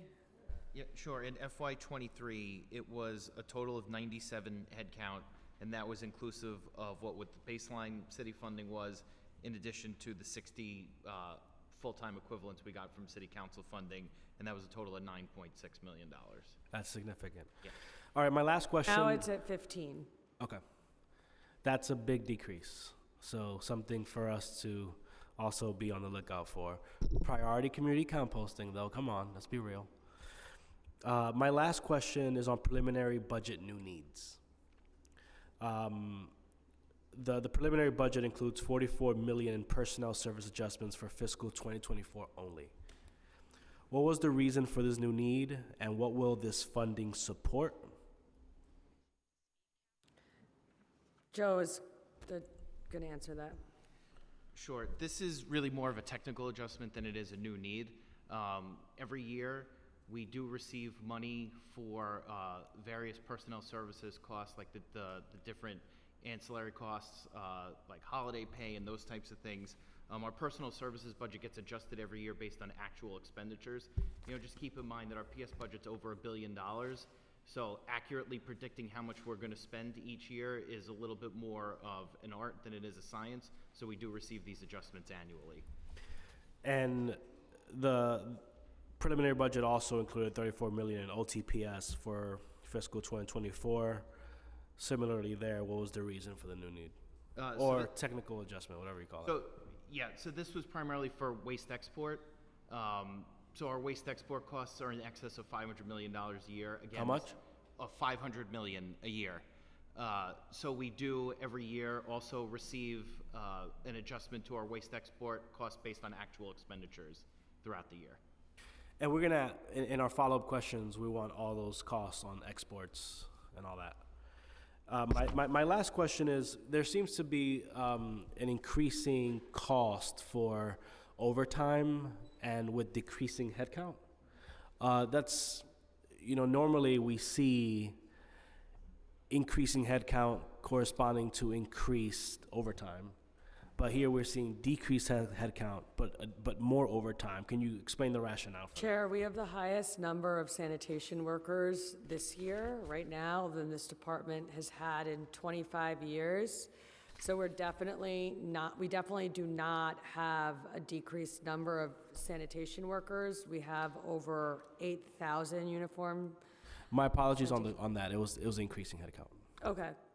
And our non-snow overtime this year, in the first 8 months of this year, is down significantly since last year. Joe, do you have the numbers? Sure. Last year, through the end of February, our non-snow uniform overtime was approximately $100 million. This year, year to date, we've only spent $80 million. So we've decreased significantly. And I'll just say, though, with snow, it balances out. With snow, it's about 106.8 versus 106.6 between the 2 years. But I think the non-snow is the number that you're looking for and is most relevant to the conversation, and that is down substantially. The average budgeted overtime amount for uniform workers is $157.9 million, but the actual spending has averaged $207.7 million for fiscal 2022 and 23. I understand that overtime fills an important role in keeping staffing levels appropriate and ensuring adequate sanitation response, but the budget does not adequately reflect actual spending. What can be done to better budget overtime? So overtime, in past years, overtime was relied on for a lot of regular functions. I think now, based on the budget situation that we're in now, overtime is truly only going to the unplanned, non-recurring type events. So snow's a perfect example. Another non-recurring type expense that we have is if there's a holiday during the week and sanitation workers are off, it's a Monday, garbage does get put out, and we do have to chase that garbage throughout the week, so there is overtime in those weeks. But I think if you look at our overtime on a daily basis, when we're in a normal week, we have basically zero sanitation worker overtime on normal operation days. So a lot of the overtime is unpredictable, which is why the budgeting is maybe not as precise as it could be, but we have done everything we possibly can to limit the usage of overtime. That was my final question. I want you to know that I'm super grateful. This committee is very grateful to you, Commissioner, to your team. There are a lot of important issues that I hope we get worked out. It would bring me a lot of joy to see community composting in the mayor's executive plan in April, the full restoration. It also, we have a lot of work to do to make sure we keep our street clean. And I know that in you, we have partners to get that done. But it's going to take. I really hope it doesn't take too much to get the community composting in the budget, because our green workers deserve it.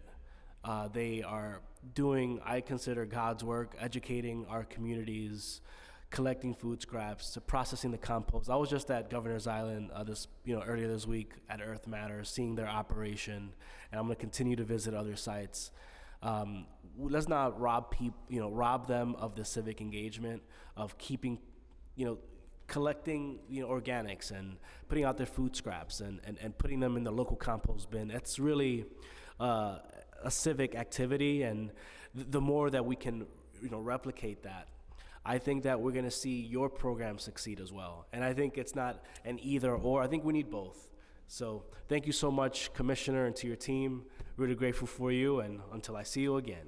Thank you.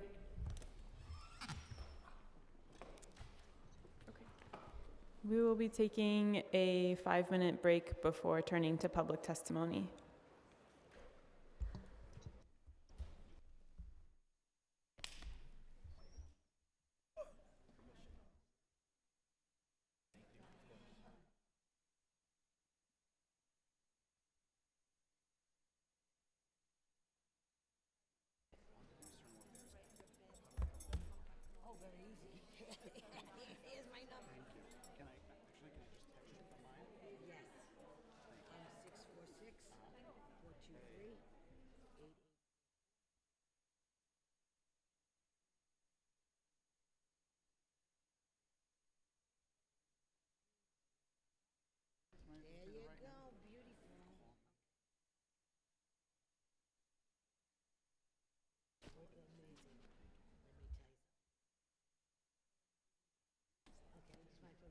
By all means, grab it. Yeah, yeah, yeah.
Okay, we will now turn to public testimony.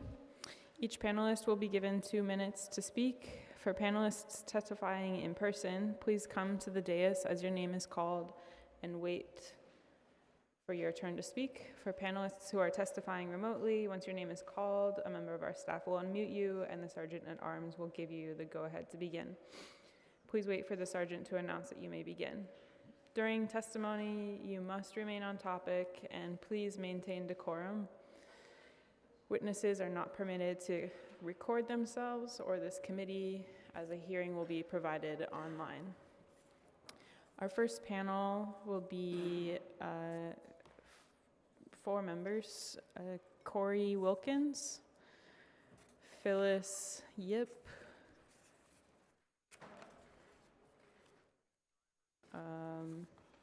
Nando Rodriguez, and Lena Frey.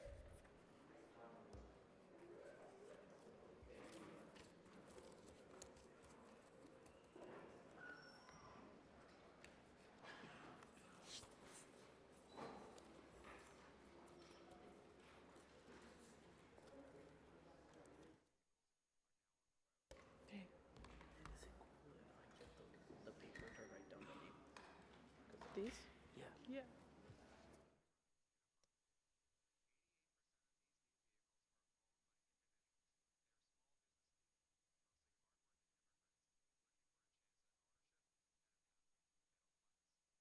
I'm sorry, one moment, please.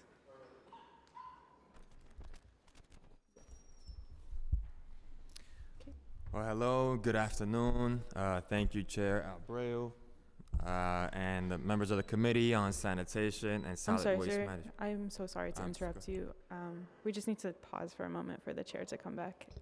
I'm deeply apologetic to interrupt your testimony.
Thank you for your patience. You may begin your testimony when you're ready. Hi, hello, good afternoon. Thank you, Chair Abreu and members of the Committee on Sanitation and Solid Waste Management for this opportunity to testify. My name is Nando Rodriguez, Senior Manager of the Environmental Program at the Brotherhood of Sister Soul, a nonprofit youth development and social justice organization serving in New York City since 1995. The Brotherhood of Sister Soul is a long-term partner, with long-term partner Open Road with New York, have joined forces to advance the 1,000 Composting System Initiative, a campaign to advance the New York City 2030 Zero Waste Management. This campaign was also influenced by the community composting and it's complementary to it. Our objectives is to establish 1,000 food waste processing sites in each borough of New York City. Collectively, these sites will have the capacity to divert tons of local food waste from our landfills each day. Ultimately, we envision an interconnected network of community composting sites throughout New York City with local stewards who are actively engaged to improving the health of our community and mitigating the effects of climate change. The 1,000 Composting System Initiative will accomplish multiple goals, including these three. Increasing environmental education and activism among New York City residents. With these new sites, we bring together New Yorkers of various ages to manage the local composting systems. Each will become a self-sustained partner in their composting community and in turn educate and draw food waste from hundreds of local residents. Number 2, supporting healthy communities and environments. The local composting is one of the powerful ways that communities can work together to improve community health and address the challenges of climate change. By collecting food waste locally, we are greatly reducing the garbage sent to landfills. In addition, compost is a critical ingredient in the development of healthy soils. Compost provides plants with nutrient-reduced availability to heavy metals and plant uptakes, and it suppresses soil diseases, which is a great danger and growing danger in climate change. By producing and distributing compost locally, we are supporting local communities with the ability to grow food healthy and to be used personal and community, and therefore improving food insecurity. Supporting green jobs. Number 3, the 1,000 Composting System Initiative will provide employment for hundreds of youth around the community, around the city, and train to build and maintain the local composting system, as well as educate and organize their local community and support projects. I would like to. Thank you. I'll give you another 10 more seconds. 30 seconds, I'm done. Lastly, I would like to share that in the 1990s, when the initiation of the New York City Compost Project was created, I was in my teens, learning about urban composting in the Lower East Side. The idea of New York City residents separating food waste from their garbage had me full of doubts. But I was interested, inspired by the groups emerging, Earth Matters, Lower East Side Ecology Center. Fast forward today, I now work with an organization where I see over 500 youth or participants per year learning and practicing composting. I have witnessed the growth of the most diverse community in New York City, which has erased all doubts that I had about New York City residents. I am now filled with hopes and dreams of New York City leading the movement to combat climate change through our community composting. BROSIS will also look forward to working with the council members and to make composting a reality across New York City. Thank you. Thank you, Nando. You guys try to keep it to 2 minutes. We have a lot of people to have to testify. Thank you, Councilmember Abreu, and thank you to the committee for having us today for public testimony. My name is Corey Wilkins, and I'm a proud member of the Grow NYC Workers Collective, a labor union represented by RWDSU, the Retail, Wholesale, and Department Store Union. Today, I'm testifying on behalf of a union member of mine named Courtney Scheffler, and I work as a compost coordinator and driver for New York City within Grow NYC. Excuse me. Together, we are partners. Together with our partners at New York City Compost Project, we provide New Yorkers with waste equity access through food scrap collections and processing, outreach, education, and finished compost. It is imperative that City Council fully restore sufficient funding for community composting in the 2024 budget this spring and mandate that these programs exist through legislation. We are asking for organics to be processed hyper-locally through community composting and for the health of our neighbors and livelihoods. I live paycheck to paycheck like many of my coworkers and like many New Yorkers. The defunding of zero waste programming will lay off 78 of my coworkers by June. That is over half of our union, and our work is essential and is not expensive. The cost is only 0.003% of the city's sanitation budget, yet it has made a positive impact on the lives of tens of thousands of New Yorkers. The city's tax revenue is up, and there is more than enough money to fund these vital programs. There's always money for the NYPD to surveil and brutalize the communities we serve, but never enough for community services. With service gaps and inadequate outreach, curbside and smart bins alone will not realize the waste equity needs of our city.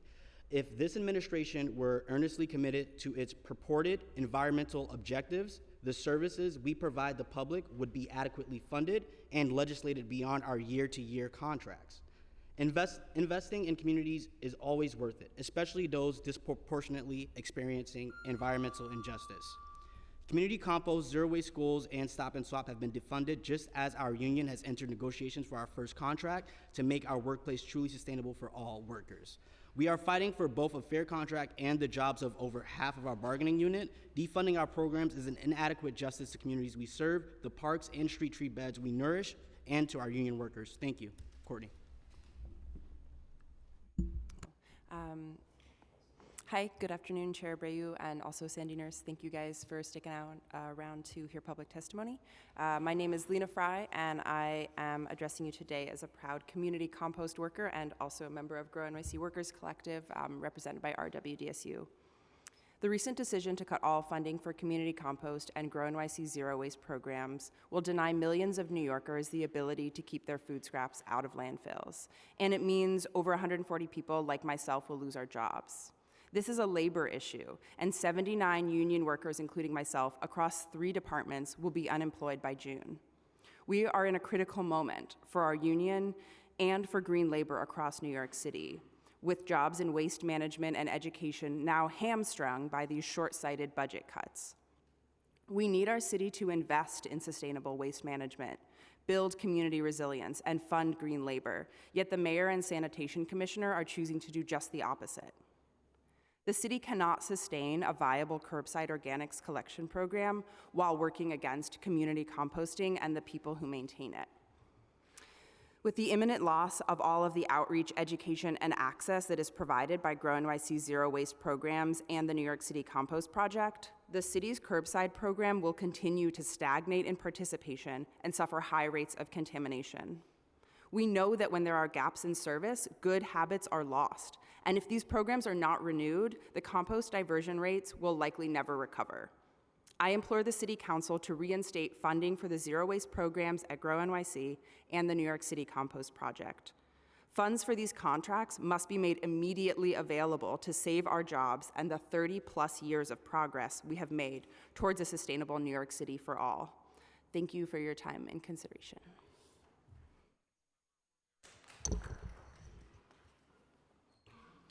Good afternoon. My name is Phyllis Yip. I am a union member of the Grow NYC Workers Collective. I am also a District 10 resident. Mayor Eric Adams and his administration like to use the word inefficient to describe community compost, and they will continue to use the word inefficient to describe our zero waste programs. Inefficient means insignificant. They believe we, the zero waste workers, are insignificant. The work we do is insignificant, a complete waste of taxpayers' money. But will they say to the single mother picking up free clothes for her baby at a stop and swap event that she's insignificant?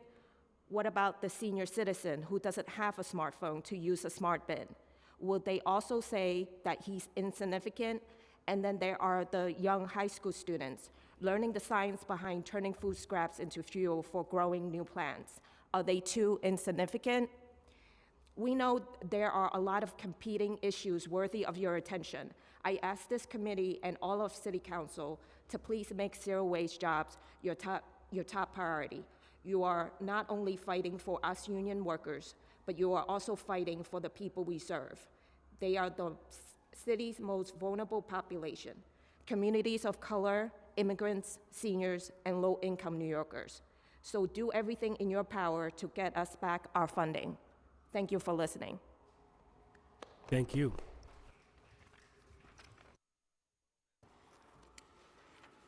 Thank you. Next, we'll have Arif Sanmanu, Citra Bowman, Natalie Huang, and Christine Datz Romero.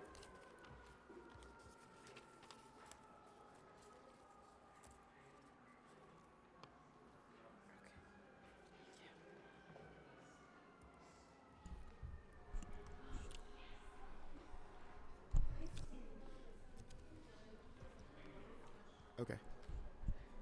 Hi. Good afternoon, Chair Abreu, members of the committee. Thank you for the opportunity to testify today. My name is Arif Samanu, and I'm the Government Affairs Lead here at Grow NYC. Grow NYC is here today to support the restoration of funding and reinvestment in community composting, as well as the other zero waste programming at Grow NYC. The mayor's budget cuts have eliminated the funding for Grow NYC and the 7 organizations that make up the New York City Compost Project. In addition, the city is not intending to continue funding for our Zero Waste Schools program, which since 2010 has been instrumental in introducing the next generation of New Yorkers to the importance of and practices of waste reduction, composting, and recycling, as our colleagues will testify today. While Grow NYC has received stopgap funding to support the compost program, these funds will not carry us through the next fiscal year. Further, our popular Stop and Swap reuse program is also at risk.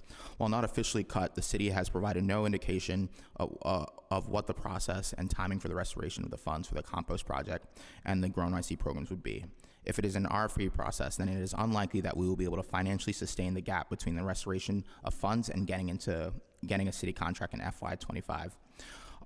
Our need is urgent and our situation is dire. If the funding for Grow NYC's program is not restored immediately, the programming we have provided to millions of New Yorkers over the past 18 months, empowering them to take personal action against climate change, could cease to exist on June 30th. In addition, if funding is not restored for our partners in the compost project, we are at risk of losing the longest running community composting program in the nation and the dismantling of the processing capacity that have diligently built over the last 30 years on which Grow NYC relies. These budget cuts also have a human cost. The loss of the funding for Grow NYC programs alone will result in the loss of 94 jobs, 79 of which are union jobs. We are carefully slated to lay off the bulk of our staff on the bulk of our compost staff on May 20th, and there seems to be no funding light at the end of the tunnel. In addition to our numerous waste diversion accomplishments, we have an invaluable educational component to our programming and engaging communities through free compost givebacks, street care events throughout the 5 boroughs. Our Zero Waste Schools program helps train the next generation of environmental leaders, and our Stop and Swap program facilitates and reinforces the importance of reuse and disposal. We respectfully request a restoration of $7 million for the community composting program, the restoration of $2 million for the Lower East Side Ecology Center to complete the build of its composting facility in Canarsie, the restoration of $2.5 million for Grow NYC's Zero Waste Schools program, the timely release of an RFP for Grow NYC's Stop and Swap program, the long-term extension of the license for Big Reuse to continue its composting processing capacity at the Baby Bridge Park in Queens, and the long-term extension of the license for Earth Matter to continue its compost processing facility capacity on Governor's Island. Thank you so much for the time to testify.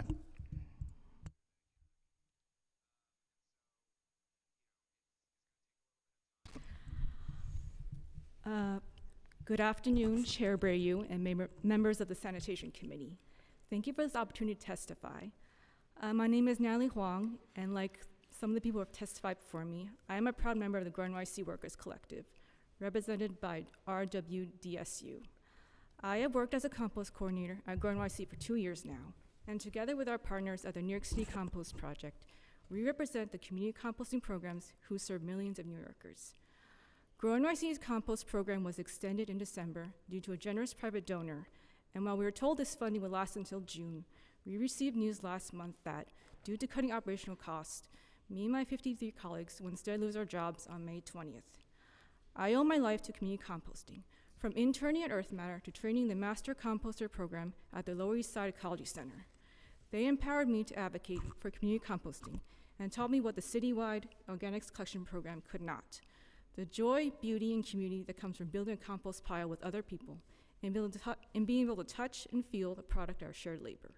Finished, nutrient-rich compost. As community compost workers, we engage in face-to-face interactions to teach people about composting methods, recycling initiatives, and tangible ways to be more sustainable. The citywide organics collection program does not come close.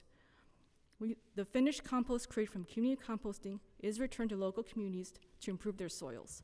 The biogas produced from the majority of organic waste collected from brown bins and smart bins do not. The city cannot have a successful citywide organics collection program without working in partnership with community composting organizations. We deserve to keep the jobs we have the heart and passion for, and to continue serving local communities who need us for community composting.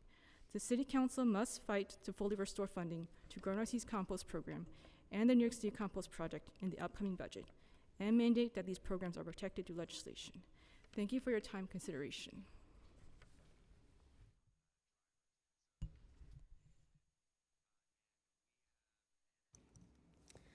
Good afternoon, everyone.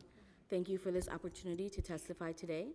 My name is Citra Bowman, and I'm speaking today as a member of the Grow NYC Workers Collective, represented by RWDSU. I'm here today to ask for the restoration of the zero waste programs at Grow NYC and the community composting program. I have been working as an education and engagement lead in the Zero Waste Schools program at Grow NYC for almost 2 years. During my time, I have seen how these initiatives provide vital services that are key to creating a sustainable waste infrastructure for this city. As an education and engagement lead, my job entails providing support and education for schools so they can be in compliance with the curbside composting program. The past 2 years have seen the expansion of the program to cover all schools within the 5 boroughs. This is a great opportunity for schools to divert their waste from landfills. Up to 51% of the waste created by schools can be composted. Another 30% can be recycled. It takes a long time to successfully implement new systems and create new habits. The current format that we have of serving 8 schools over 6 weeks is not enough time to create any type of real change regarding behaviors and attitudes about recycling and composting. Over the past 2 weeks, I've had 3 schools reach out to me that I no longer work with. 2 of them were from the Bronx, where I worked last year. The Zero Waste Schools expansion program started in the Bronx because it has historically been underserved. We would do a disservice to communities when public programs are rolled out without adequate resources to make them successful. This past fall, I was assigned to schools in Brooklyn when curbside composting was rolled out throughout the borough. At every school I visited, teachers, administrators, and faculty members had questions about what materials could be composted at home and how residential pickups would actually happen. The confusion I encountered was emblematic of the lack of funding and commitment to outreach and education at DSNY. There is an ongoing need for the outreach and education that the Zero Waste Schools programs provides, especially in marginalized communities. Zero Waste Schools, Stop and Swap, and Community Compost are programs that are part of a green job ecosystem. The cutting of these programs will result in the loss of 78 green union jobs. Without these jobs, how can I demonstrate to students that this is a viable career option? I'm not only advocating for my own job, but for future green jobs. These programs and opportunities provide students with essential education and not only teach them about climate change, but also provides them with the skills and knowledge on how to cope with it. This program is vital as climate change will continue to affect young people throughout their lives. We are educating a generation of future environmental stewards who will have the tools to improve on the systems that we have already put into place. Thank you for your time. Thank you. It's such an honor to sit at this table with the next generation of leaders coming up, and I just want to really, it just really demonstrates what we stand to lose if we lose this program. My name is Christina Dutz Romero, and I'm with the Lower East Side Ecology Center, and I think in this room we all agree that community composting really delivers the greatest positive social and climate impacts in terms of fighting against the escalating climate crisis. We really appreciate the leadership of the chairperson of the Sanitation Committee, Sean Abreu, in asking for this money. It seems like we just learned that there's $40 million left in the budget from snow removal that could fund this program over and over again. And what we're really hoping is that the Compost Project budget line will be baselined in the future, and to find ways to not always be like this bargaining chip in the negotiations, because it really affects people's lives, and it also affects programs that really need to go on year over year and not this constant threat of stopping and going. I don't think I need to get into all the benefits that we are creating, but I want to just really emphasize that also besides the programs that we run, we also need the infrastructure to run these programs on. And the infrastructure, of course, is people, but it is also physical places. And I want to just reiterate that community composting has a place in public land, especially also in public parks. And we need to find ways to really secure those locations so that we are not constantly feeling threatened to our existence. Thank you. Thank you.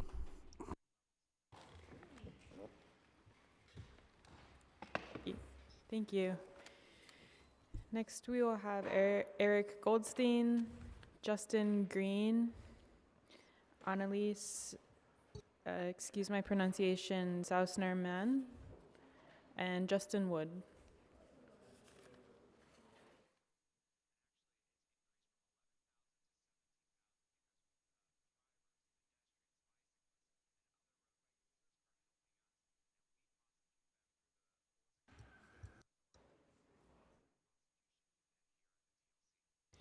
You may begin when ready.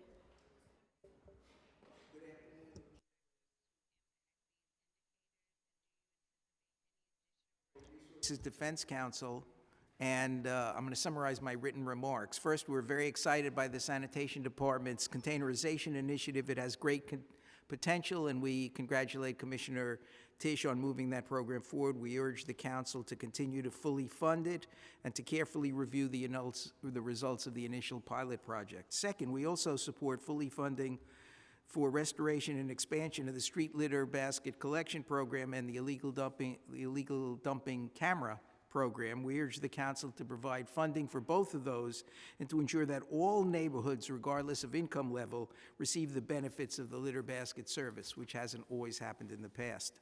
The most important point today is an urgent plea for the Council to restore full funding for community composting. In particular, this means $7 million for funding the New York Compost Project and funding, wherever it comes from, for processing facilities for Lower East Side and for big reuse. Their work is essential to the success of the department's entire curbside organics collection program. The men and women who work at the Department of Sanitation have a hard job and they work with great dedication, but in terms of composting, they cannot do it alone. At the last hearing, a spokesman for the Sanitation Department said, in essence, that the work of these nonprofit community composting groups, that they did a terrific job, but they're no longer needed, and so thanks very much. That sentiment is ignorant, short-sighted, and dead wrong. Curbside composting will never achieve the full potential it has without the work of these nonprofit groups, Grow NYC, LES, Big Reuse, Earth Matters, and the Botanic Gardens. These groups are providing the training, education, and for residents, school kids, and even businesses that are necessary for full participation to make the curbside program cost-effective. The early data from Queens curbside bear this out. According to a recent analysis by Professor Samantha McBride, only 4% of the potential material in Queens curbside composting is now being collected. Clearly, a much stronger education and training effort is needed, and that's exactly what the community composters can do. DSNY should embrace these nonprofit groups rather than take a go-it-alone approach. Together, it can be a great program. And meanwhile, the Parks Department needs to wake up and extend the license for the nationally honored Big Reuse nonprofit's Long Island City site beyond June 30th, rather than seeking to convert that solid waste jewel into a department parking lot. Really? Two final points. Regarding commercial waste zone implementation, we support full funding for implementation of all 20 zones by the end of 2025, if not before.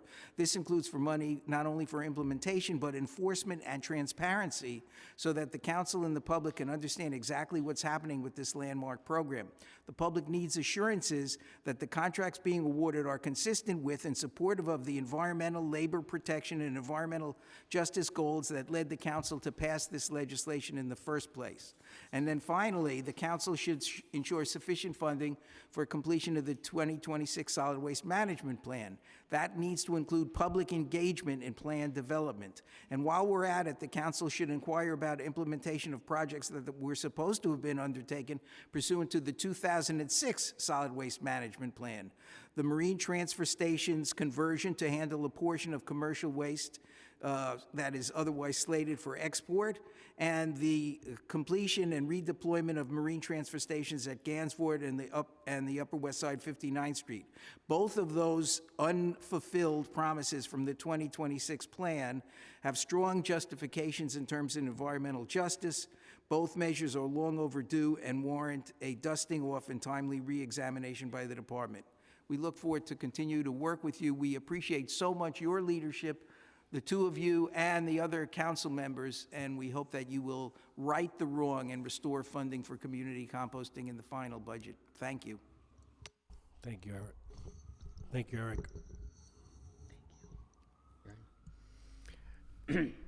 I'm Justin Green. I'm the Executive Director of Big Reuse. I wanted to really thank the chair for leading an amazing rally, great hearing, amazing questions to sanitation from council and especially the chair.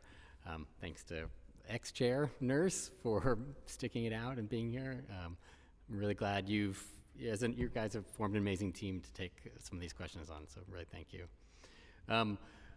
With the budget cuts last year, Big Reuse has been a partner with the Department of Sanitation for the last decade on the compost project and outreach and composting. With the budget cuts last year, we had to lay off 16 of our staff, amazing staff who've done amazing work composting over 2 million pounds of material each year at 3 composting sites, providing 1,000 cubic yards of compost to finished compost to 300 parks, community groups, and street tree care projects.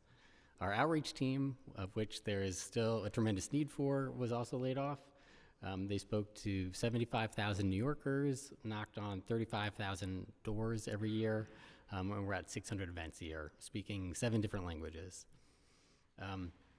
The really short-sighted cuts from the Department of Sanitation cut our program and programs like ours at the Botanical Gardens, Grow NYC, Earth Matter, and Lower East Side, programs that are necessary and the best option for composting in the city. I know we're trying to go easiest and simplest, but it doesn't make sense to get rid of the best option that actually has the biggest impact, which is community composting, as we all know. That engages the most people, is the most equitable, and has the sort of most ecological impact of any other solutions. I support restoration of the budget of $7 million, Grow NYC, budget for education, budget for the build out of Lower East Side Ecology Site. And our site in Queensbridge, as Eric just mentioned, is also getting pushed off. That doesn't need any money. We just need to be allowed to stay. And that's all Parks needs to do. Thanks.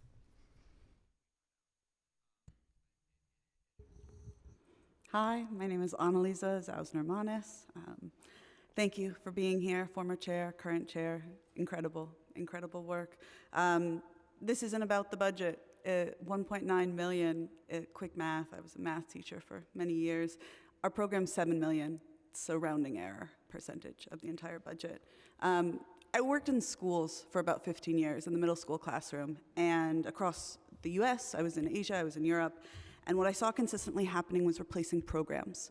We would take one program and replace it. Everyone here has engaged with the school in one way or another. We're familiar with that.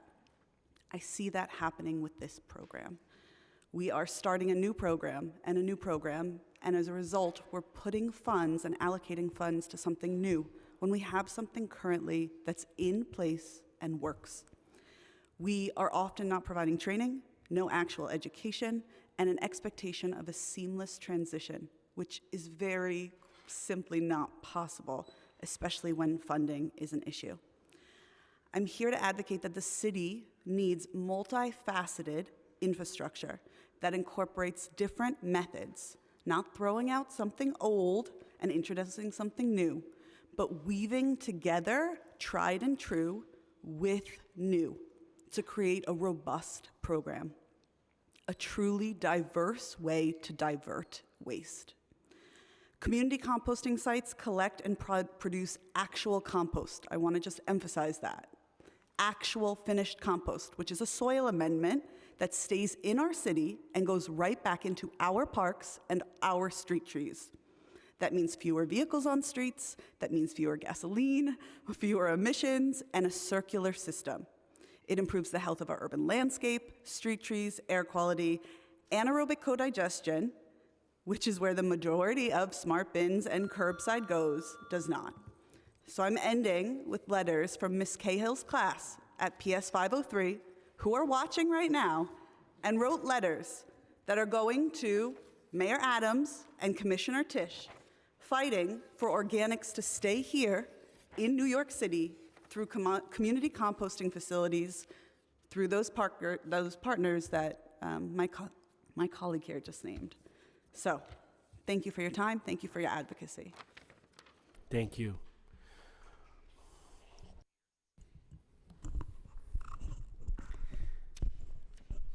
Thank you, Chair Abreu and former Chair Nurse, for the opportunity to testify. I'm Justin Wood. I'm the Director of Policy at New York Lawyers for the Public Interest. We're a founding member of the Transform Don't Trash New York City Coalition. I'll summarize written remarks. Thank you to the council for doing your own financial analysis and pushing back on some of the revenue projections that have been used to justify really harmful cuts to the city's climate, sanitation, green jobs, and so many other programs.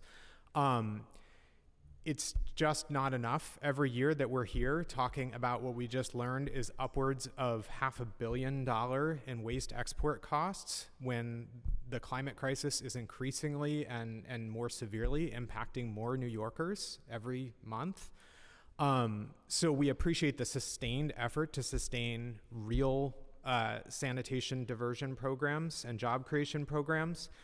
To name just a few, I want to emphasize what my colleague Eric said about the solid waste management program planning.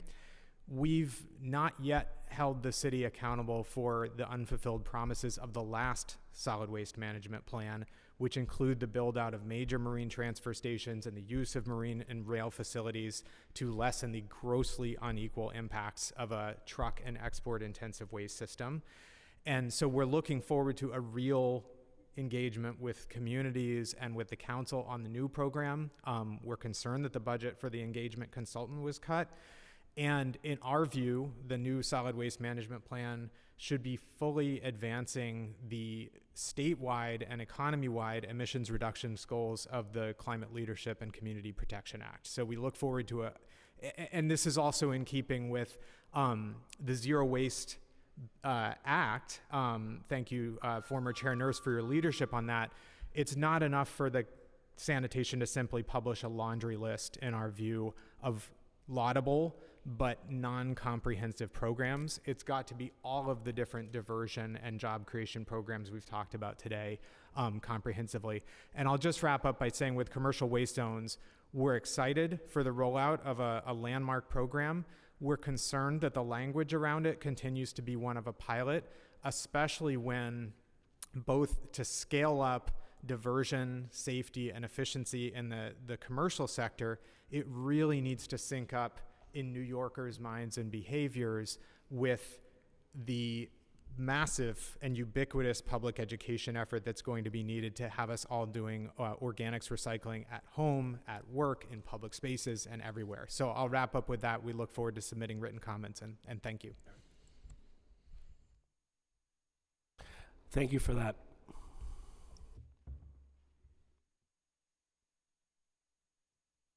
Thank you. Next we'll have Eric Arnum, Eric Menjivar, Theo Moore, and Kate Wimsett.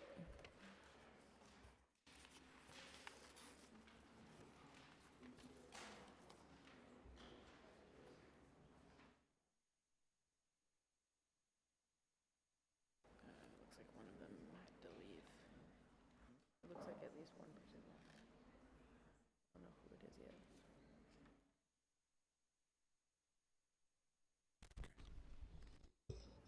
You may begin. Thank you. Good afternoon, Mr. Chair and past Chair Nurse. My name is Eric Arnhem. I'm from the Forest Hills Green Team out in Queens. I'm a volunteer with that organization. I've been there for about 5 years. When I first started with the Green Team, we were planting daffodils and tulips and cleaning up parks. And then 4 years ago, almost 4 years ago to the day, the world changed.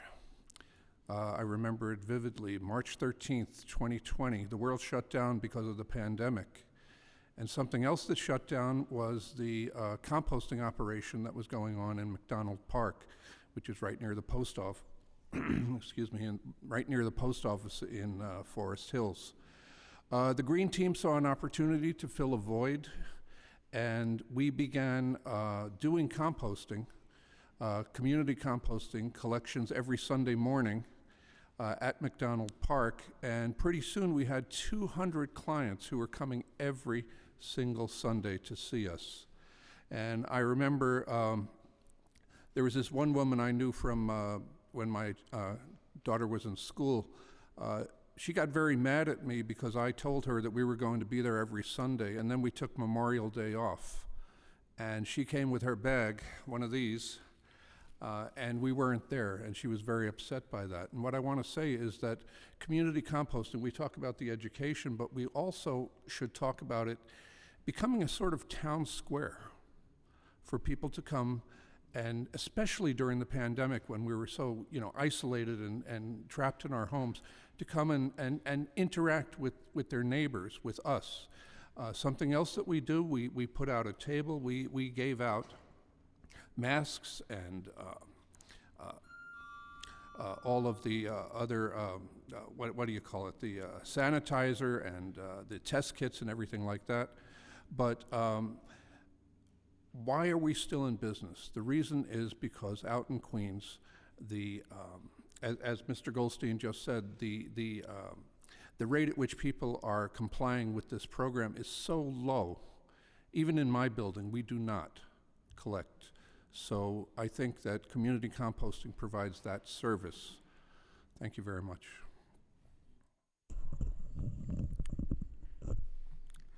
Good afternoon, Chair Abreu and members of the Sanitation Committee, and also anyone else who is listening through Zoom, along as well as my councilwoman, Vicky Palladino. Thank you for this opportunity to testify. My name is Eric Menjivar, and I'm a proud member of the Bargaining Committee of the GROW NYC Workers Collective, represented by RWDSU. Along with my job titles as Green Market Manager at Corona and Forest Hills, I also work as a compost coordinator for GROW NYC as part of the Zero Waste program that was defunded this past December.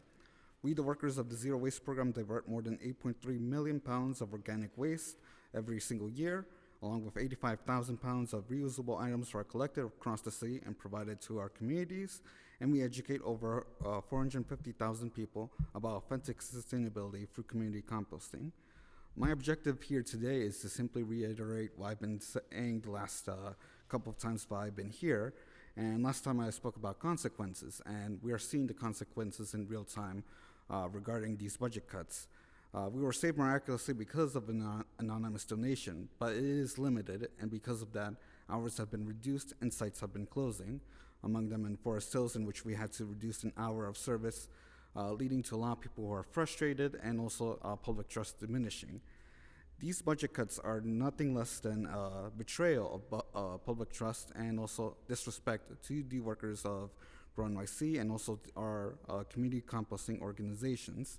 The best plan for infrastructure that we have for community composting is already present, and it is unjust to simply ignore it and to simply start over with something new, and the plans that DSNY has been providing are simply inadequate and have been very vague.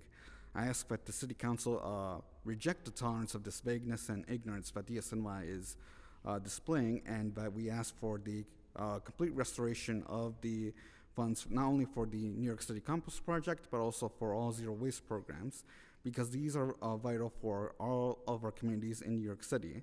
And not only for restoration, but also to see it that we have enough funding to actually do the job properly, being able to address certain communities in which we haven't been doing outreach, and also any blind spots that we have in operations. And I'll end this that end this testimony by saying that not only are we asking for restoration, but also the cementation of this, the zero waste programs and also the New York City Compost project through legislation to ensure it's existing for future years to come. Thank you. Thank you, Chairperson Abreu and former Chair Nurse, for the opportunity to testify today. My name is Kate Wimsatt, and I'm the Director of Grow NYC Zero Waste Schools. As we know, the Mayor's preliminary fiscal year 25 budget eliminates entirely funding for Grow NYC Zero Waste Schools, ending a successful and effective 13-year partnership that provides the technical support and education essential for curbside composting to work in New York City public schools. I cannot overstate the deep concern of how this void will impact schools' ability to participate adequately in curbside composting. Since 2011, Grow NYC Zero Waste Schools has been the educational partner of DSNY and NYCPS. Our education and operational support to K-12 public schools across all 5 boroughs has been instrumental in increasing recycling and curbside compost collection in the largest school system in the United States. At the end of this month, after an ambitious 2-year expansion, all schools in New York City will have curbside composting service from the Department of Sanitation. Service availability does not equal high-level participation. Our work getting schools to divert as much as 86% of their waste is not yet done. Why? The pace of the rollout to over 1,200 schools in over 700 buildings did not allow for the deep education, training, and troubleshooting necessary for the systems to become fully established. The Grow NYC Zero Waste team laid the groundwork for success, but ongoing support is most critical at this time. Compared to previous expansions, schools enrolled these past 2 years in the Bronx, Outer Queens, and Outer Brooklyn received the least amount of support. Timing allowed for only 4 to 6 visits per site over a few months, a far shorter period than the 1 to 3 years provided in previous expansions. While many in this room are committed and excited about compost, not all schools new to the service welcome the change. We don't expect everyone in a school to become a champion of compost, but we do expect them to do what is necessary to separate the waste in their buildings for proper collection. This requires a sustained effort to change behaviors, habits, and systems, and in the process, and when the system is working, many along the way come to realize the benefits of compost. Schools experience a high level of turnover. The staff, administrators, and students reached today are not the people present next year. Without funding, Grow NYC Zero Waste Schools will not be able to provide the training, troubleshooting, and when necessary, escalations of issues to our agency partners so that school-based staff are able to operate a smooth running waste management system that results in clean, uncontaminated, containerized, separated waste put out on the correct day for collection by DSNY. We will not be able to provide the outreach to empower New York City students, the next generation of New York City's leaders, makers, and doers. We are respectfully requesting the restoration of $2.5 million of Grow NYC's Zero Waste Schools budget, as well as the restoration of $7 million for community composting, including Grow NYC's food scraps drop-off sites and New York City Compost, and the timely release of an RFP for Grow NYC's Stop and Swap programs. Thank you. Next, we will have Lacey Tauber, Matthew Savello, Marissa De Dominicis, and Mia Velez.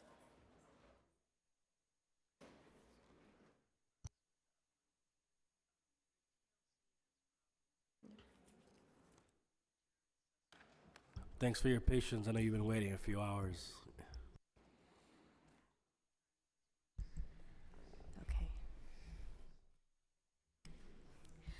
Hi, Chair Abreu and former Chair Nurse. My name is Lacey Tauber. I'm representing Brooklyn Borough President Antonio Reynoso. My testimony is long, so I'm going to summarize and submit written as well. As former chair of this committee from 2014 to 2021, the Borough President remains deeply invested in a comprehensive approach to waste management that centers sustainability and environmental justice, and is concerned about this administration's approach to the FY 2025 budget, including a few things that I'll outline.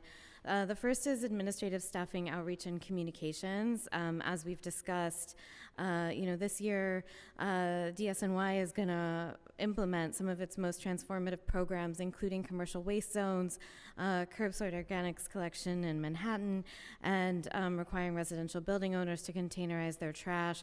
All of these programs are complicated. They require significant planning, oversight, and most critically, public engagement in order to be successful. Additionally, our diversion rate, the recycling diversion rate, is actually going down. It's short of sanitation's goal, which is actually lower than that of many other cities. Education and outreach are critical to getting this number up and to the success of these new programs. So cutting outreach, education, and staffing for implementation seems short-sighted, particularly given the recent re-estimates that predict a budget surplus.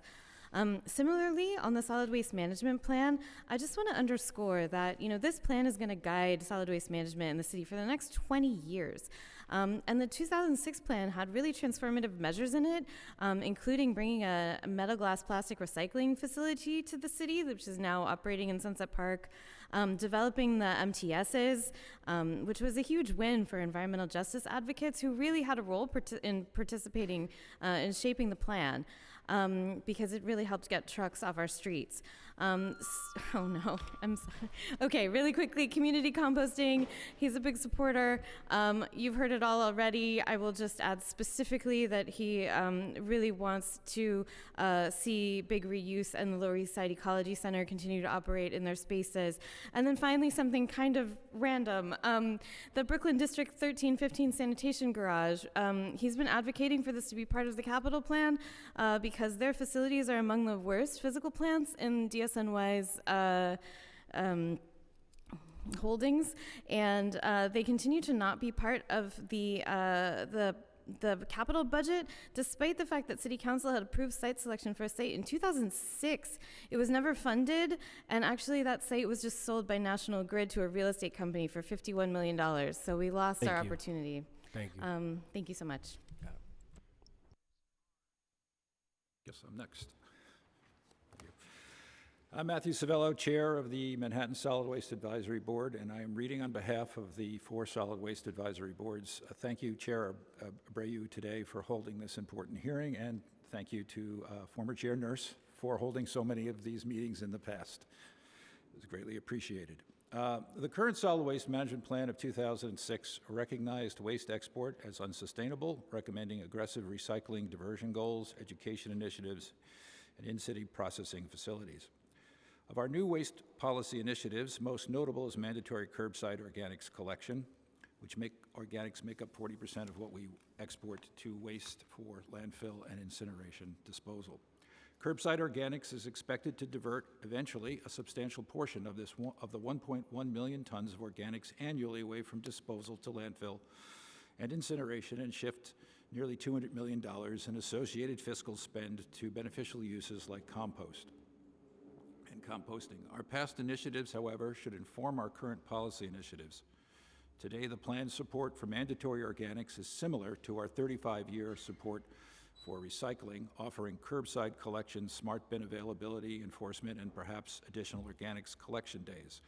Absent from this support, however, is the New York City Community Compost Project's outreach and education that leverage the true believers to convert the non-believers, the indifferent and the outright hostile, to participate in an ongoing organics diversion program. Small by design, with an approximately $4 million annual budget, the 30-year-old compost project was also effective, engaging 500,000 residents, collecting 8 million pounds of food scraps and yard waste each year, and it was very efficient. Of every $1 spent on the New York City Compost Project's FY22 budget, 63 cents were spent engaging the public in processing and collection, and 37 cents devoted entirely to experiential outreach education. Lessons from the 35 years of recycling indicate that it would be wise to continue this tiny ongoing investment to make curbside organics a success and help realize hundreds of millions in fiscal benefits. Our full comments many more of these items that we spoke about today will follow. Thank you. Thank you so much.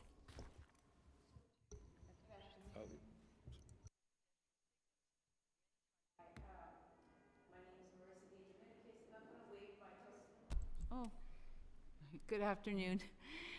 Thank you for this opportunity and all of the great work that you've been doing. I'm going to waive my testimony. I'll submit that online in order to humbly present one of the students' testimony who had to go to work. This is coming from Lena Lacqui a senior at the New York Harbor School in Marine Affairs at the CTE track.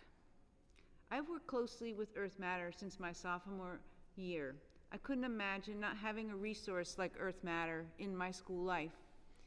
They are a crucial part of my education. I use my skills in school and implement them into my daily life outside of school. If the compost budget doesn't change, my education will. My peers and I will have fewer resources, along with other New York City schools that want to practice sustainability and composting. I have firsthand experience with composting. I have seen change that compost brings at school and in my Brooklyn Heights community. Without the help of Earth Matter, composting would be unknown to me. 10 New York City schools were picked to do the Exploring Sustainability and Green Careers pilot program, and my school was one of the 10 to be chosen. But without a resource like Earth Matter, there is no inside support for this program even to succeed. We even utilize Earth Matter's practices in our school's urban garden. We use compost in our garden to give our crops the exact supplements they need to grow. We learn this by watching Earth Matter's tactics. And then finally, our garden began to thrive. This is only one example of how many others, showing how much we learn. Community composting is much needed resources. I can wholeheartedly say that removing the budget for community composting harms not only the state of our city, but also New York City schools' abilities to teach composting topics that will apply far into the future. Our education and our future is in your hands. Thank you for your time. Thank you. Thank you, Lena. Hello, my name is Audrey Jenkins, and I will be delivering testimony on the behalf of Mia Velez, also a student at the Harbor School. Good afternoon, my name is Mia Velez. I am a concerned resident of Brooklyn and a student of the Urban Assembly New York Harbor School. I am reaching out today to express my deep concern about the 2025 composting and waste management budget. I started getting involved in community composting at my career technical education program at the Harbor School. In my career technical education program, Marine Affairs, we do all sorts of sustainability and most importantly, composting. I've worked internships with one of its partners, Earth Matter, through my school. During my 3 internships, 2 summer and 1 fall, I learned the importance of composting and why it should be spread throughout the city. Not only did I learn the importance of composting, but I was also able to educate visitors and fellow students of the facility on composting because of how in-depth they taught me. Without city-funded composting facilities, a lot of people wouldn't be educated on the importance of composting and why it's so helpful to our city. If the budget is cut for composting, Earth Matter will not be able to educate people on the importance of composting and what it really does to help fight climate change. Many volunteers, corporations, and even council members are educated by Earth Matters. Since they are educated, they can spread the information they have learned and take it back to their communities. The evolution of composting has been improved since COVID-19 when it was shut down. We are going back down that path. When we didn't have our food scraps drop off sites, there was so much more food waste, leading to more garbage being thrown out. Some may think that Earth Matter does not make an impact, but it does. Earth Matter not only educates on composting, but also educates on farming and sustainability. Earth Matter is a nonprofit organization that works closely with its partners and is the best help it can be. With my experience at the Harbor School, the organization has helped us start an urban farm, educate us on composting, and use the compost made directly from the school lunch scraps back into our garden. Without Earth Matter, none of this would have been possible. Councilmember Abreu, as a fellow Latin American, I hope you will see that there are not many people of color in this field, and cutting this funding will not help with this issue. Cutting funding for community composting will be problematic for composting facilities and their partners. Every facility opens people's eyes to how negatively climate change will affect us if we don't take action. As I speak, my teacher and peers are working with Earth Matter staff. My teacher consults community composters to learn and develop a curriculum.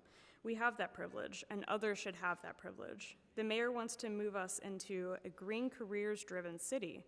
It seems contradictory to force schools to teach to the future and then for the mayor to cut the funding for the future. Thank you for your time. It is greatly appreciated. Thank you. And whose testimony was that again? You said it was a student? Yes, that was the student who wasn't able to be here as well, Mia Velez. Great, thank you.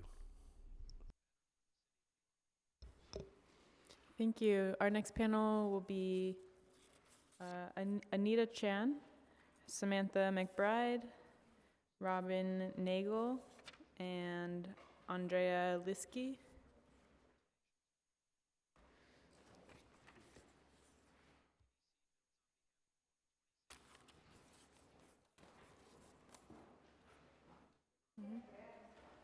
Yes.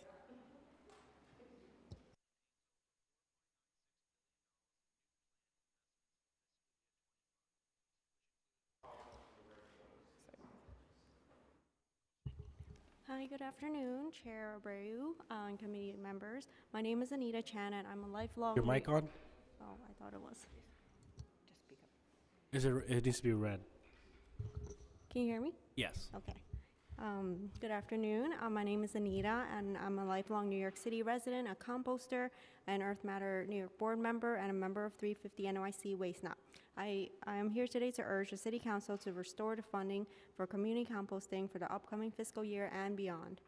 As we are trying to combat the climate crisis and achieve our city's sustainability goals, we need to invest in green jobs.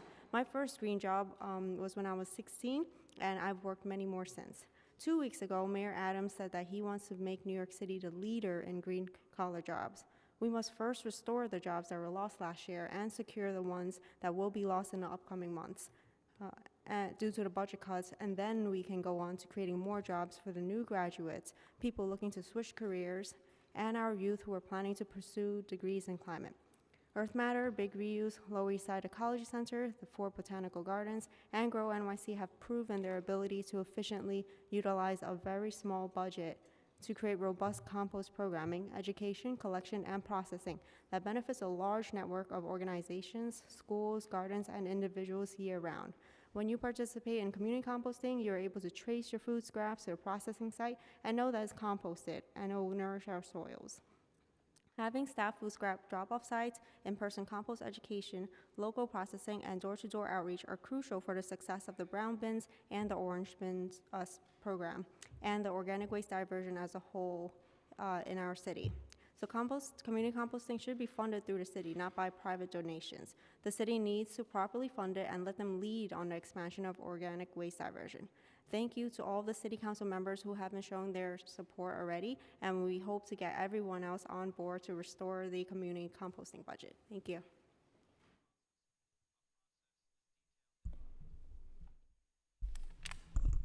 Chair Abreu, members of the committee, former Chair Nurse, it's an honor to address you. I'm Samantha McBride. I'm a professor at Baruch College and formerly worked at Department of Sanitation for over 20 years. I would like to ask you to think about collection costs. Collection costs were why the last curbside organics program was cut. Collection costs were very high because tonnages were low and there were inefficiencies in collection. The same thing is on its way to happening again. I have done a detailed analysis of tonnages collected in the borough of Queens, which is the first borough that has had collection for a year. As mentioned before, the capture rate is 4.3%. Collection costs are going to be sky high at that rate. The other thing I want to point out and implore you to do is to ask tough questions about the tonnages and poundages that sanitation reports to you as being diverted in organics. The 211 million pounds, or 105,000 tons, that was mentioned earlier in this hearing as a record is simply not a record. First of all, it is counting almost 40,000 tons of food donations in that total. It is counting over 26,000 tons of private landscaper tonnages dropped at Fresh Kills in that total. If you added the same categories of organics in FY18, it would have been 104,000 tons. You need to ask them, and I humbly say this with great admiration for you, you need to ask them tough questions.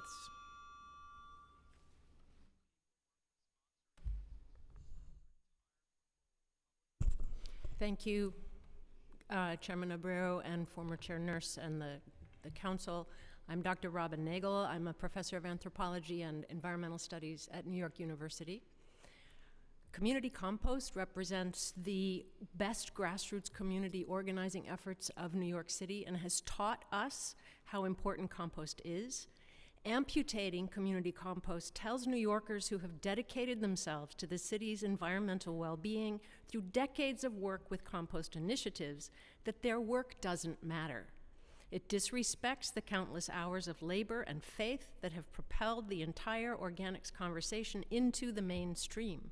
Worse than that, it deepens distrust in government, especially when that government has pledged a commitment to climate-positive sustainability initiatives, but then kills one of the most enduring and successful sustainability initiatives of the last 30 years. Frankly, it mocks Mayor Adams' Getting Sustainability Done goals. It is illogical, and it's destructive. Commissioner Tisch said several times that the cuts to the compost programs were painful, but cutting those programs undercuts the future success of the department's curbside program because it amputates the public education function of the community drop-off initiatives. It also, in the on-again, off-again rhythms of budgetary priority, it communicates an insincere commitment to some of the most effective environmental programs that the city has ever seen. I highly recommend my colleague Samantha McBride's article in the most recent issue of Biocycle, which is a trade magazine all about compost and organics recycling. It's dated March 11th. You can find it online. And what she alluded to in her testimony is outlined in great detail in that rather extraordinary piece of research and writing. Thank you. Good afternoon. My name is Andrea Lieske. I have been staff at Earth Matter for the last 10 years. In this time, I've been part of the compost operation team. I have staffed compost drop-off sites. I've been an educator, and currently I'm the Zero Waste Island Manager for Earth Matter on Governor's Island. Today, I want to tell you about the transformative power of seeing, touching, smelling, composting in action. Over the years, I have led hundreds of tours at our site. We very often start at the intake pad where the fresh food scraps, the yard material, and the compostable serviceware come in and are being combined into the compost recipe. We then progress with a tour as the compost process evolves until we end with a finished and sifted compost that smells and feels like soil and is ready to be used on our farm. Over and over, I have seen how people went from hesitation, even disgust, to awe and wonder at the final product. Very often, I feel like a magician turning something disgusting and worthless into something beautiful and valuable. I can see how people transform and how they now can all of a sudden see themselves potentially getting involved in composting. We, as a society, have to see our waste as a resource, and we have to keep showing people the value of it and the importance of handling our waste responsibly. Community composting does exactly that effectively and confidently. In order for the city to have a successful citywide composting system and move ahead with its sustainability goals, it is important that this funding for community composting is being restored. Thank you so much for all your work. Thank you all. We have one more panelist, Jill Lopez. Is there anyone else whose name has not been called for testimony?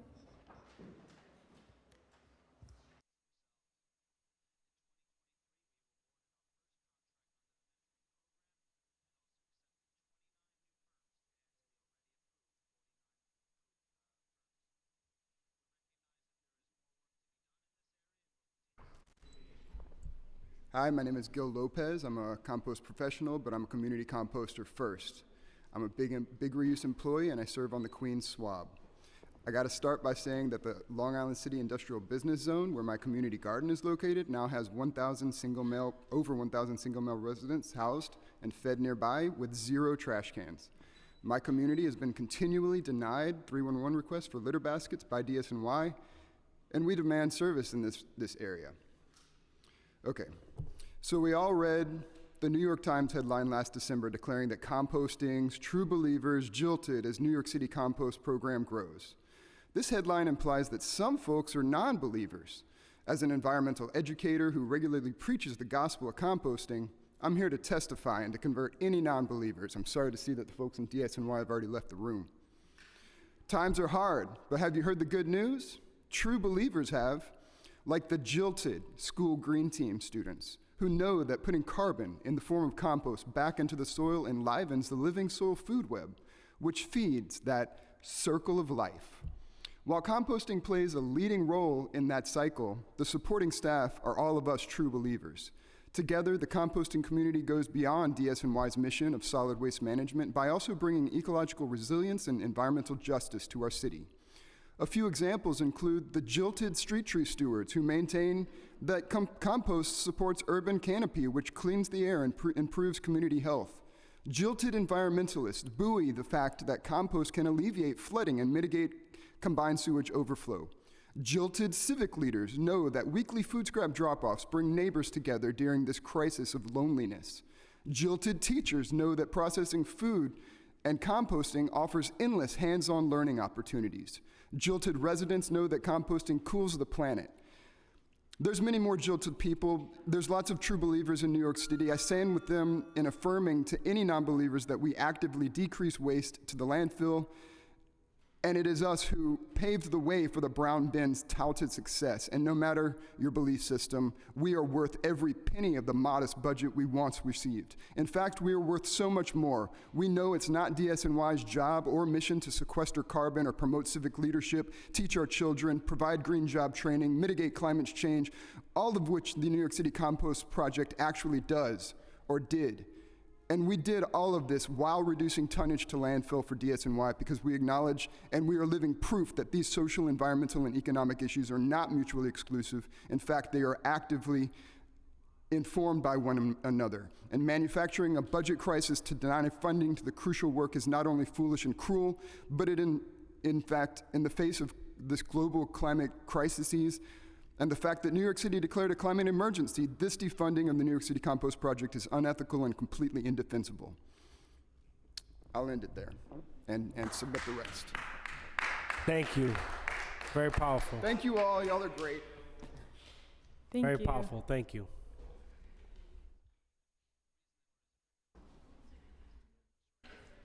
Thank you. We will now move on to remote testimony on Zoom. We'll begin with Joyce Bialik. Joyce, are you available, please? Yes, I am. Nice to see you, Joyce. My name is Joyce Bialik.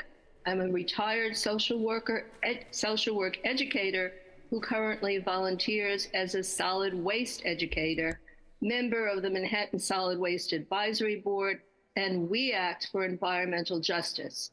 I am testifying on my own behalf. My sanitation focus has been increasing healthy composting and decreasing plastics and their toxic chemicals. First, I'd like to see a restoration and an increase in funds for community composting. This program has a proven track record in conducting outreach and education to New York City residents about the importance of diverting their food scraps from trash and how to do this. If we hope to increase participation in food scrap diversion, good widespread education is critical. This program also produces excellent quality, healthy compost compared to the industrial scale compost prepared in Staten Island by the Department of Sanitation. where am I? Prepared by the Department of Sanitation. And this is where plastic comes into play. Department of Sanitation, DSNY, permits residents to throw plastic bags containing food scraps in collection bins. If DSNY does not actively encourage residents to empty their food scraps from the bag, compost produced by DSNY will contain from the plastic such toxic chemicals as PFAS, phthalates, and formaldehyde, as opposed to the healthy compost from community composting. I also propose a new category of funds that would go toward providing incentives for businesses to change their practices. Expired. I'm sorry? Expired. Thank you. To change their practices or upgrade their machines to reduce plastic contamination.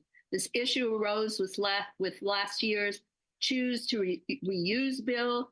The intent of the bill is to reduce single-use plastics in food establishments. However, the usual value of ending single-use falls apart when we consider plastic as a container for food and beverages, because the more plastic is used, the more its toxic chemicals are likely to leach onto its contents. In this case, the food we eat and the beverages we drink. Hey, Joyce. Hey, Joyce. Your time is up, but.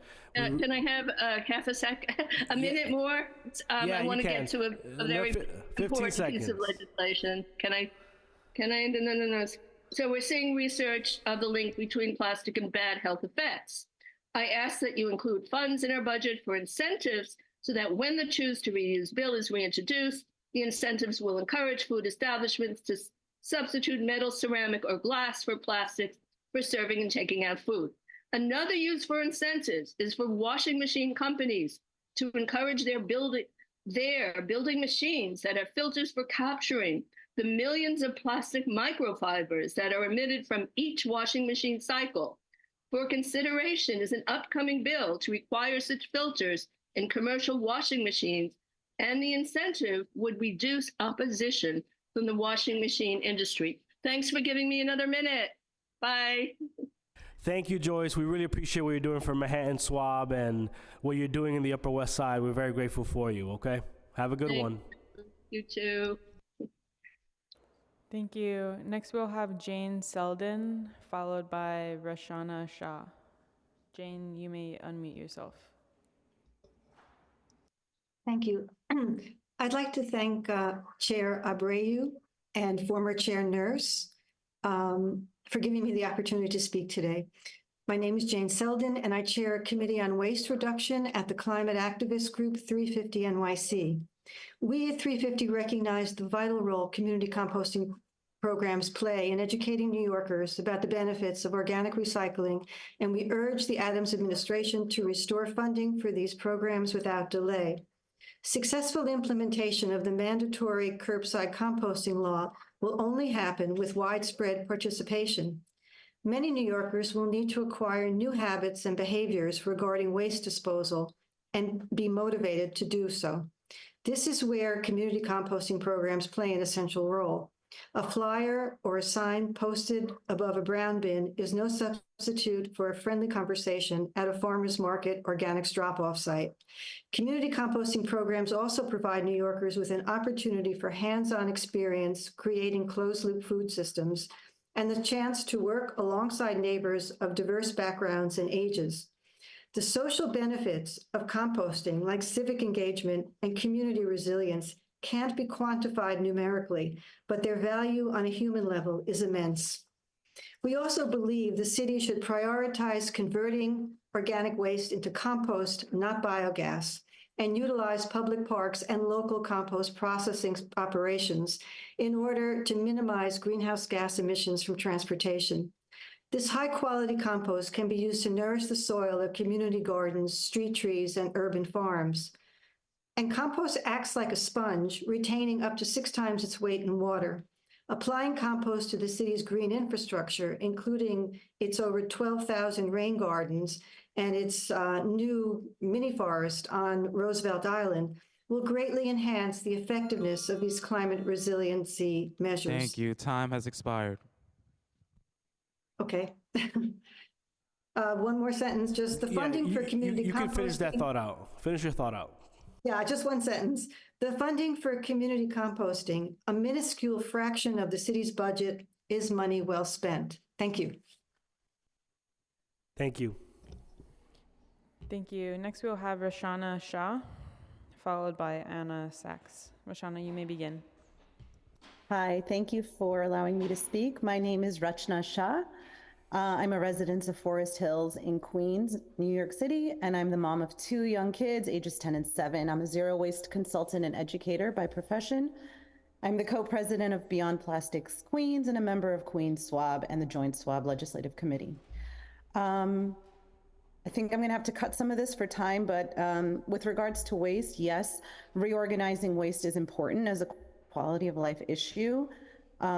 And even though out of sight might be out of mind, it doesn't mean it's out of our lungs and ways that affect us. This is really personal to me. I have been working in this space for the last 6 years. I decided not to work for 8 years because working in this space would have earned me less money than it would have cost me to have childcare. So I moved to the city because there was a lot of encouragement from our Plan YC, from our 2030 climate goals, and from Mayor Adams saying that we're going to be a leader in green jobs. I had a lot of signals from the city that this would be a smart and good place to contribute my talents. I have since then been very discouraged. And also I should point out, when I lived in Manhattan, since 2012, we composted by taking our food waste to the Grow NYC tables at the Union Square Market. And when we moved to Queens, we took it to the Forest Hills Farmers Market where it was processed by Queens Botanical Garden. And in both places, we had such a great amount of engagement, education. We knew if we were composting the wrong things, what to leave out.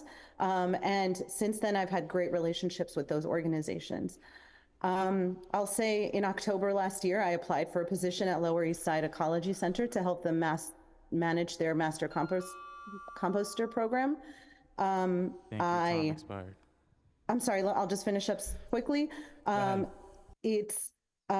bragged about the leadership my city provided wherever I could, but what can I say now?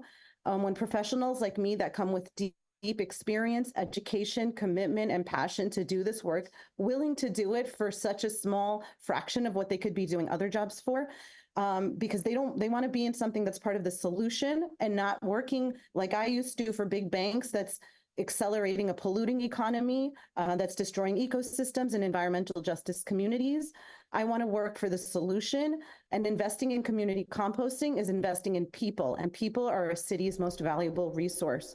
So I just wanted to finish with this analogy. If a family was facing big cuts at home because maybe one of the income earners lost their job, what would they cut? Would they cut grandma?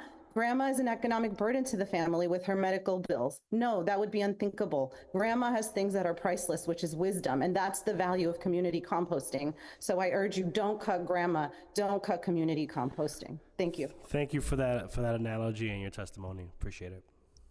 Thanks. Thank you. Next will be Anna Sachs, followed by Lonnie Portis. Anna, you may begin when ready. Hi, thanks for having me. My name is Anna Sachs. I'm the legislative chair of the Manhattan Solid Waste Advisory Board and member of Save Our Compost Coalition, but I'm testifying as myself today. I want to go back to the rollout of curbside, which we knew from the get-go that it would be a large upfront cost.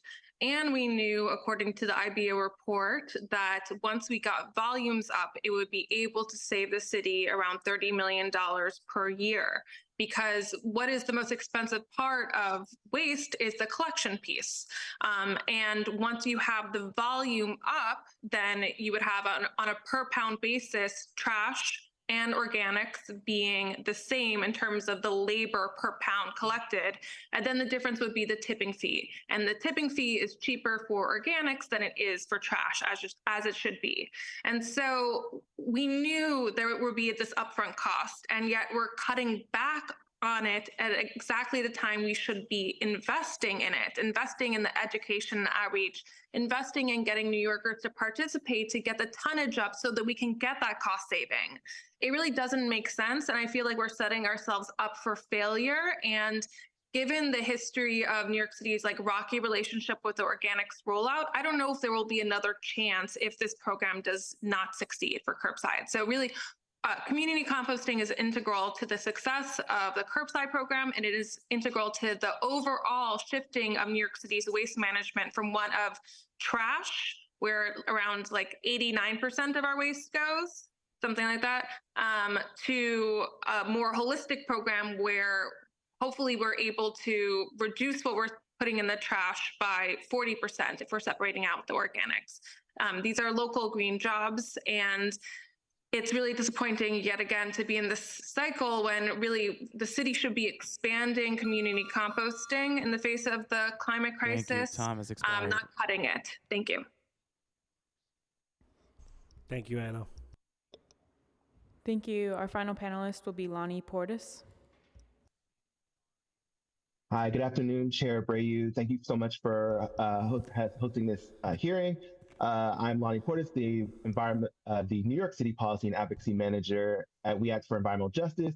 We Act is here to urge the City Council to support and fight for the reinstating of $7 million per year in the funding of community composting operations, as well as the previously promised $4 million for building out additional community composting sites to increase local composting capacity. The mayor claims he wants green jobs. He wants a cleaner city, a healthier city. He wants to invest in the youth who are the future in our city. He talks about sustainability, combating the climate crisis, and reducing the city's emissions.